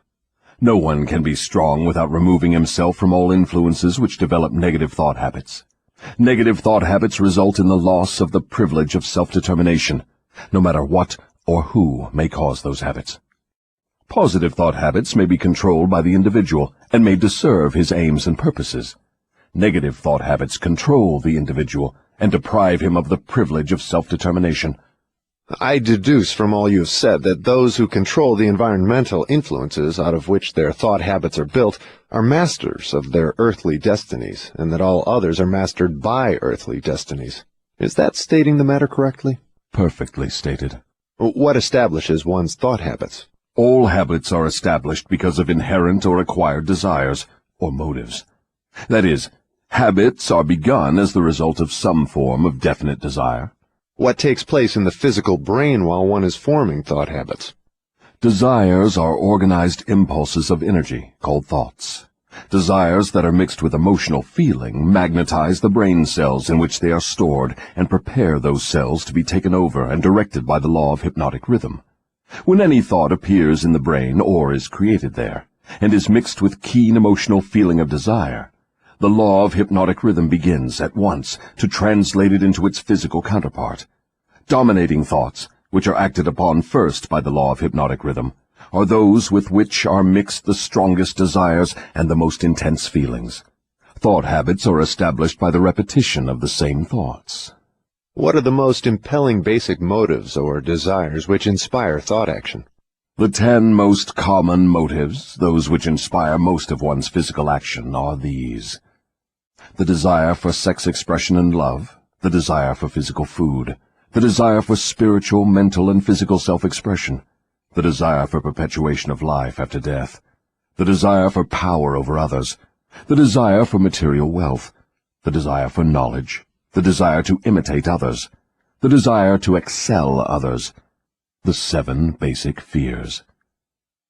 These are the dominating motives which inspire the majority of all human endeavors. What about the negative desires, such as greed, envy, avarice, jealousy, anger? Are these not expressed more often than any of the positive desires? All negative desires are nothing but frustrations of positive desires. They are inspired by some form of defeat, failure, or neglect by human beings to adapt themselves to nature's laws in a positive way. That's a new slant on the subject of negative thoughts. If I correctly understand what you have said, all negative thoughts are inspired by one's neglect or failure to adapt oneself harmoniously to nature's laws. Is that correct? That is exactly correct. Nature will not tolerate idleness or vacuums of any sort. All space must be and is filled with something. Everything in existence, of both a physical and a spiritual nature, must be and is constantly in motion. The human brain is no exception. It was created to receive, organize, specialize, and express the power of thought. When the individual does not use the brain for the expression of positive, creative thoughts, nature fills the vacuum by forcing the brain to act upon negative thoughts. There can be no idleness in the brain. Understand this principle, and you will come into a new and important understanding of the part environmental influences take in the lives of human beings. You will better understand also how the law of hypnotic rhythm operates, it being the law which keeps everything and everyone constantly moving through some form of expression of either negative or positive principles. Nature is not interested in morals as such. She is not interested in right and wrong. She is not interested in justice and injustice. She is interested only in forcing everything to express action according to its nature. That is an enlightening interpretation of nature's ways. To whom may I turn for corroboration of your claims? To men of science, to the philosophers, to all accurate thinkers. Lastly, to the physical manifestations of nature herself. Nature has no such thing as dead matter. Every atom of matter is constantly in a state of motion. All energy is constantly in motion. There are no dead voids anywhere. Time and space are literally manifestations of motion of such swiftness that it cannot be measured by human beings. Alas, one is forced to the conclusion, from what you say, that the sources of dependable knowledge are shockingly limited. The developed sources of knowledge are limited. Every normal adult human brain is a potential gateway to all the knowledge there is throughout the universes. Every normal adult brain has within its mechanism the possibility of direct communication with infinite intelligence, wherein exists all the knowledge that is or can ever be. Your statement leads me to believe that human beings may become all they have attributed to what they call God. Is that what you mean? Through the law of evolution, the human brain is being perfected to communicate at will with infinite intelligence. The perfection will come through organized development of the brain, through its adaptation to nature's laws. Time is the factor which will bring perfection.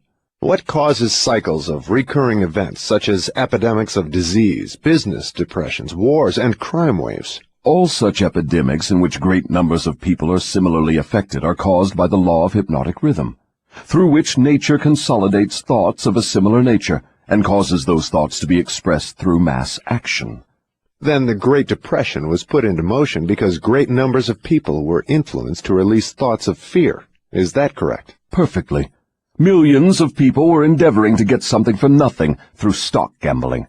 When they suddenly discovered they had gotten nothing for something, they became frightened, rushed to their banks to draw out their balances, and the panic was on.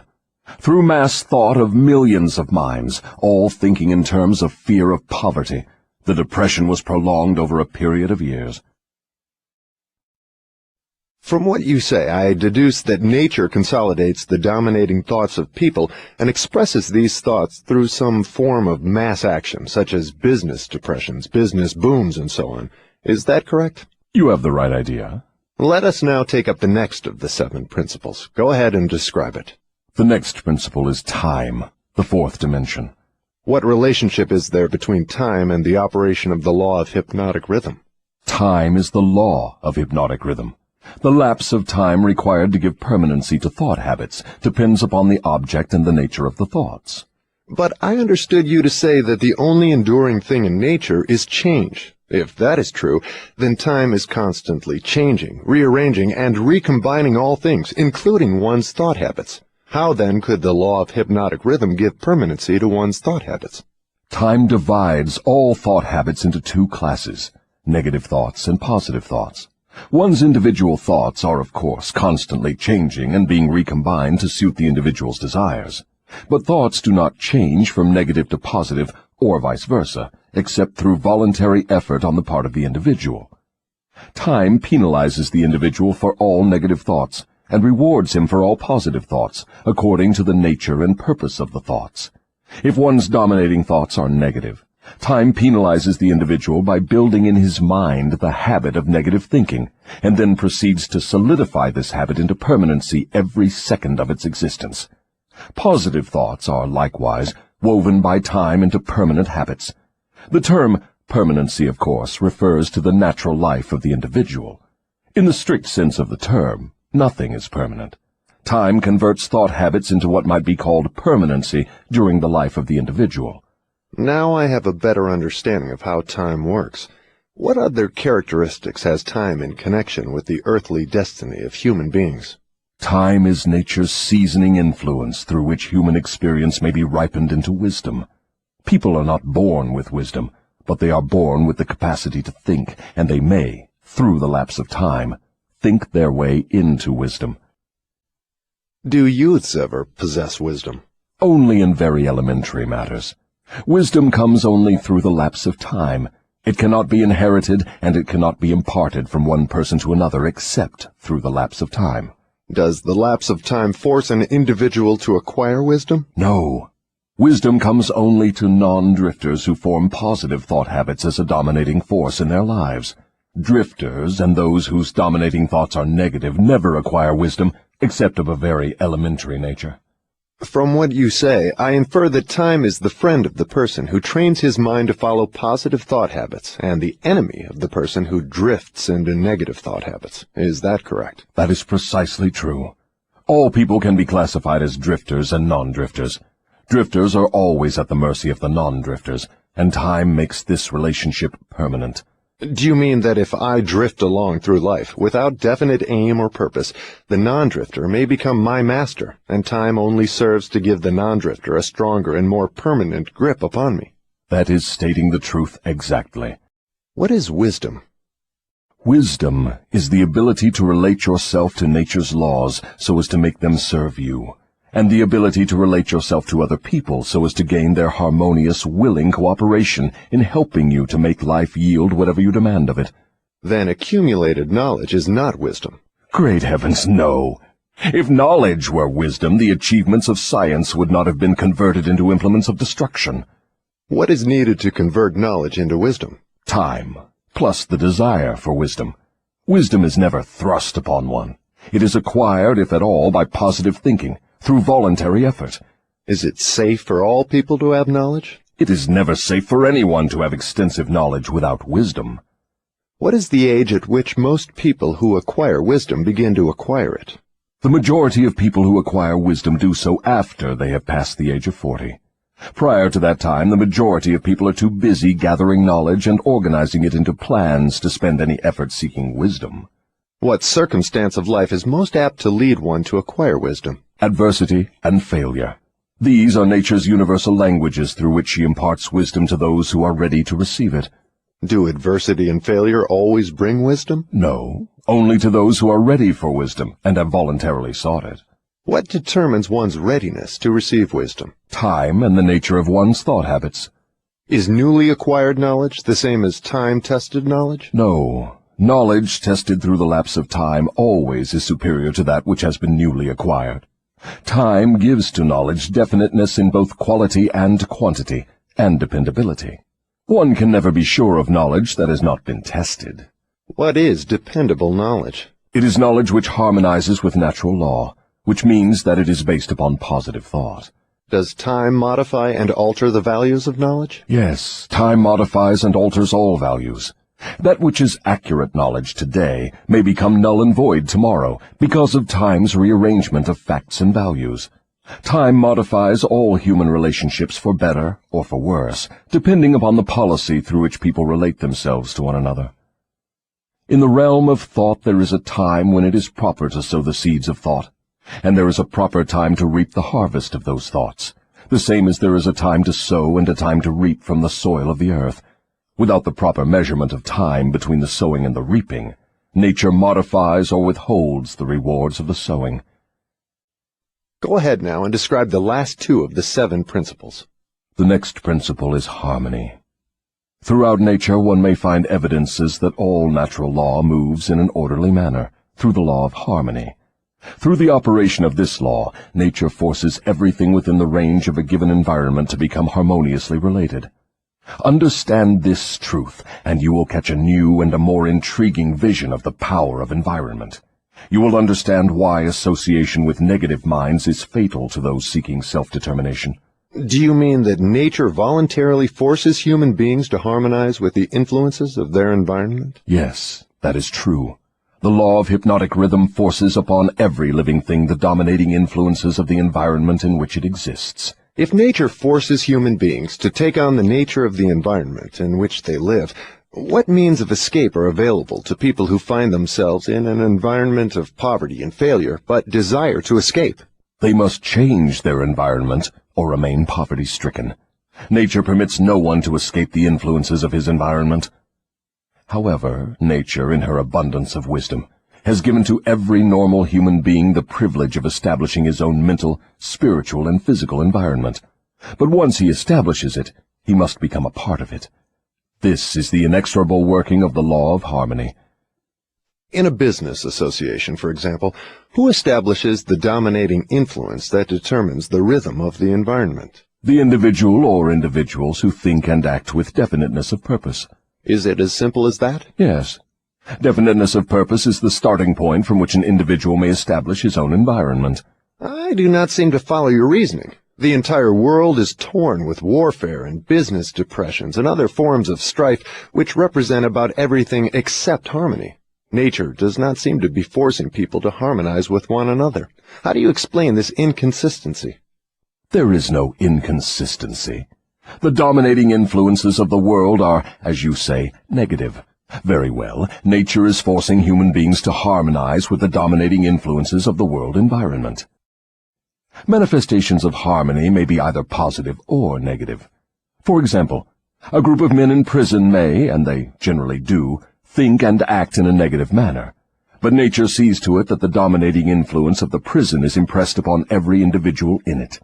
A group of poverty-stricken people in a tenement house may fight among themselves and apparently resist all forms of harmony. But nature forces each of them to become a part of the dominating influence of the house in which they live. Harmony, in the sense it is here used, means that nature relates everything throughout the universe as to every other thing of a similar nature. Negative influences are forced into association with one another, no matter where they may be. Positive influences are just as definitely forced into association with one another.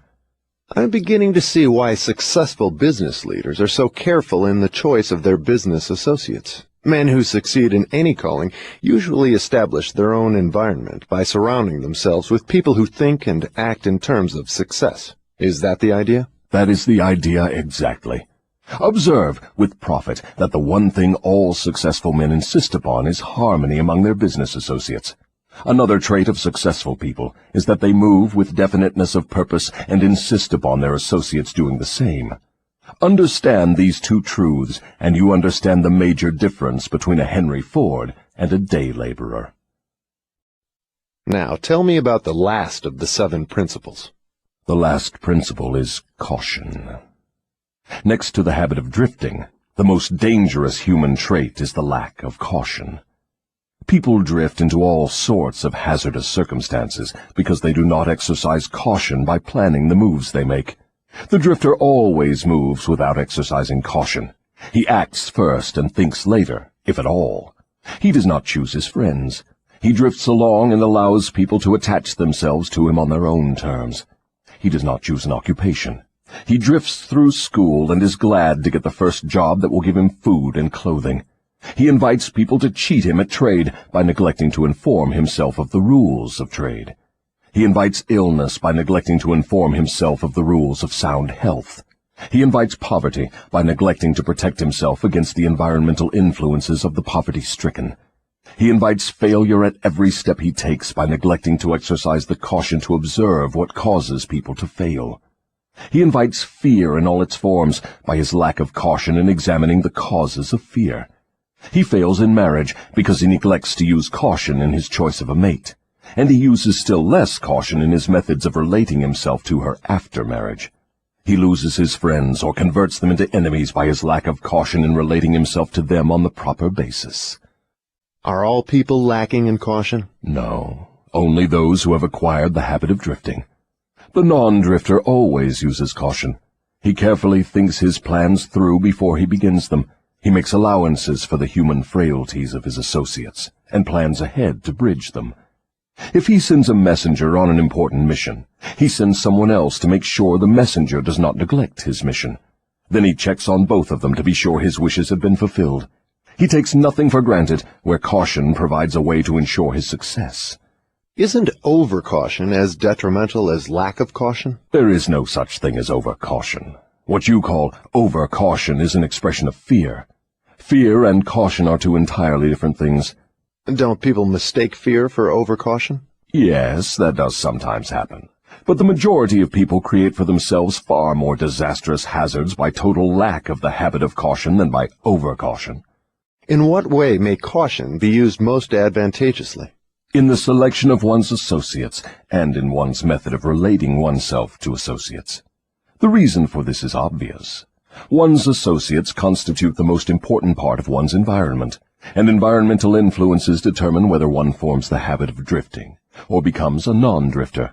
The person who exercises due caution in the choice of associates never allows himself to be closely associated with any person who does not bring to him, through the association, some definite mental, spiritual, or economic benefit. Isn't that method of choosing associates selfish? It is sensible, and leads to self-determination. It is the desire of every normal person to find material success and happiness. Nothing contributes more to one's success and happiness than carefully chosen associates. Caution in the selection of associates becomes, therefore, the duty of every person who wishes to become happy and successful. The drifter allows his closest associates to attach themselves to him on their own terms. The non-drifter carefully selects his associates and allows no one to become closely associated with him unless that person contributes some form of helpful influence or bestows some definite benefit. It never occurred to me that caution in the selection of friends had so definite a bearing on one's success or failure. Do all successful people exercise caution in the selection of all their associates, whether in business, social, or professional relationships? Without the exercise of caution in the choice of all associates, no one may be certain of success in any calling. On the other hand, lack of exercise of caution brings almost certain defeat in whatever one undertakes. Summary. 3 things connected with my interview with the devil interest me most. These 3 factors interest me because they have been the most important influences in my own life, a fact which any listener of my story can easily discern. The 3 important factors are the habit of drifting, the law of hypnotic rhythm through which all habits are made permanent, and the element of time. Here is a trio of forces which hold inviolate the destinies of all men. The 3 take on a new and more important meaning when they are grouped and studied as a combined force. It takes but little imagination and scarcely any understanding of natural laws for one to see that most of the difficulties in which people find themselves are of their own making. Moreover, difficulties seldom are the outgrowth of immediate circumstances. They are generally the climax of a series of circumstances which have been consolidated through the habit of drifting and with the aid of time. Samuel Insull did not lose his $4 billion industrial empire as the result of the Depression. He began losing it long before the Depression, when he became the victim of a group of women who flattered him into turning his talents from public utilities to grand opera. If ever a man in a high position in the financial world went down because of the power of drifting, hypnotic rhythm, and time, that man was Samuel Insull. I am writing from accurate knowledge of Mr. Insull and the cause of his troubles dating from the time that I served with him during the World War to the time of his ill-advised attempt to run away from himself. Henry Ford went through the same depression that swept Mr. Insull under, but Ford came out on top without a scratch. Do you want to know the reason? I'll tell you. Ford has the habit of not drifting on any subject. Time is Ford's friend, because he has formed the habit of using it in a positive, constructive manner, with the aid of thoughts of his own making, woven into plans of his own creation. Take any circumstance you wish, measure it with reference to its relationship to the habit of drifting, hypnotic rhythm, and time, and you may ascertain accurately the cause of all success and all failure. Franklin D. Roosevelt went into office with a bang during his first term. He had but one major purpose in mind, and that was very definite. It was to stop the stampede of fear and start people to thinking and talking in terms of business recovery instead of business depression. In carrying out that purpose, there was no drifting. The forces of the entire nation were consolidated and moved as one to help carry out the president's definite purpose. For the first time in the history of America, the newspapers of all political leanings, the churches of all denominations, the people of all races and colors, and the political organizations of all brands united themselves into one stupendous power for the sole purpose of helping the president restore faith and normal business relationships in the country.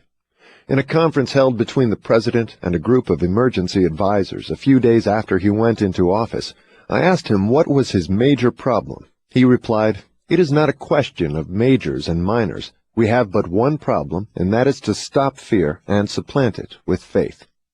Before the end of his first year in office, the president had stopped fear and supplanted it by faith, and the nation was slowly but surely on the way out of the jungle of depression. By the end of his first term, mark well the element of lapse of time, the president had so effectively consolidated the forces of American business and private life that he had an entire nation in back of him, ready, willing, and enthusiastically desirous of following his lead, no matter which way he went.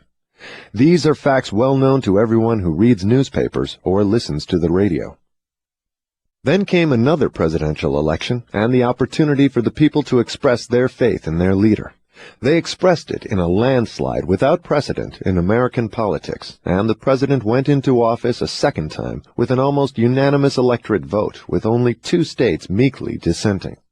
Now observe how the wheel of life began to reverse itself and turn back in the other direction. The president changed his policy from definiteness of purpose to indefiniteness and drifting. His change of policy split the powerful labor group and turned more than half of it against him. It split the almost solid following he held in both houses of Congress, and more important than all this, it split the American people into pro- and anti-groups, with the result that about all the president had left of his original political assets was his $1,000,000 smile and his ready handshake, obviously not enough to enable him to regain the power he once wielded in American life.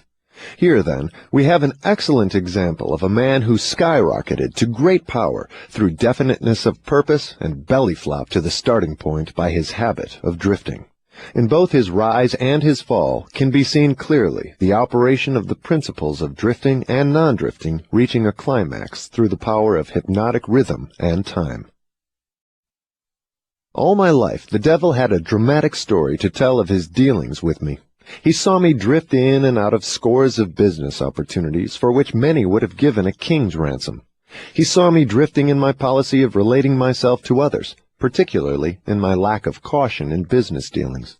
The circumstance which saved me from fatal control of the law of hypnotic rhythm was the definiteness of purpose with which, at long last, I dedicated my entire life to the organization of a philosophy of individual achievement. I drifted at one time or another on all my minor whims and endeavors, but my drifting was offset by my major purpose, which was sufficient to restore my courage and start me once more in the quest of knowledge every time I was defeated in connection with my minor aims. I learned something of the hazardous nature of the habit of drifting while engaged in analyzing more than 25,000 people in connection with the organization of the law of success. These analyses showed that only 2 out of every 100 have a definite major aim in life. The other 98 were caught by the habit of drifting. It seems more than a coincidence that my analyses clearly corroborated the devil's claim that he controls 98 out of every 100 people because of their habit of drifting.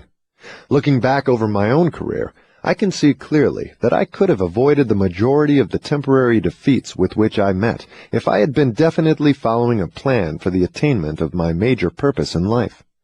From my experience in having analyzed the problems of more than 5,000 families, I know definitely that the majority of married people who get out of harmony with each other do so because of the accumulation of a great number of little circumstances in their married relationship, which could have been cleared up and disposed of as they arose if there had been a definite policy to do so. They do not live their married life with definiteness of purpose.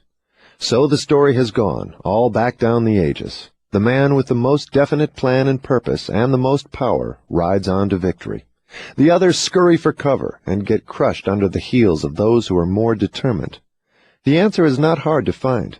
There is no use looking toward high heaven for it. For my part, I would prefer to seek the answer from the devil, for he would tell me quickly enough that victory goes to the people who know what they want and are determined to have it. They have mastered the habit of drifting. They have definite policies, definite plans, and definite objectives. Their opposition, which may outnumber them very greatly, has no chance against them, because the opposition has no plan, no purpose, no policy, except that of drifting along, hoping that something may turn up to help them. In those 3 brief sentences, you have the sum and the substance of the difference between success and failure, power and lack of it. We come now near to the end of our visit through this book. If we were to try to state in one brief sentence the most important part of that which I have tried to convey through the book, it would be something like this. One's dominating desires can be crystallized into their physical equivalents through definiteness of purpose backed by definiteness of plans, with the aid of nature's law of hypnotic rhythm and time. There you have the positive phase of the philosophy of individual achievement I've tried to describe through this book, brought down to an irreducible minimum of brevity and simplicity. If you expand the philosophy for the purpose of adapting it to the circumstances of life, you find that it is as broad as life itself, that it covers all human relationships, all human thoughts, aims, and desires. So here we are, at the end of the strangest of all the thousands of interviews I have had with the great and the near great, over a period of 50 years of labor in my search for the truths of life that lead to happiness and economic security. How strange indeed that after having had active cooperation from men such as Carnegie, Edison, and Ford, I should have been compelled, finally, to go to the devil for a working knowledge of the greatest of all the principles uncovered in my quest for truth. How strange that I was forced to experience poverty and failure and adversity in 100 forms before being given the privilege of understanding and using a law of nature which softens the thrust of these wicked weapons or wipes them out altogether. But the strangest of all this dramatic experience which life has provided me is the simplicity of the law through which, if I had understood it, I could have transmuted my desires into substantial form without having to undergo so many years of hardship and misery. I find now, at the end of my interview with the devil, that I had been carrying in my own pockets the matches with which the fires of adversity were being touched off. And I find, too, that the water with which those fires were finally extinguished was at my command in great abundance. I searched for the philosopher's lodestone with which failure may be converted into success, only to learn that both success and failure are the results of day-to-day evolutionary forces, through which dominating thoughts are pieced together bit by bit and woven into the things we want or the things we do not want, according to the nature of those thoughts. How unfortunate that I did not understand this truth from the time that I reached the age of reason, for if I had understood it then, I might have been able to go around some of the hurdles I've been forced to jump as I walked through the valley of the shadow of life. The story of my interview with the devil is now in your hands. The benefits you will receive from it will be in exact proportion to the thought it inspires in you. To benefit from listening to the interview, you need not agree with every portion of it. You have only to think and to reach your own conclusions concerning every part of it. How reasonable that is. You are the judge and the jury and the attorney for both the prosecution and the defense. If you do not win your case, the loss and the cause thereof will be yours.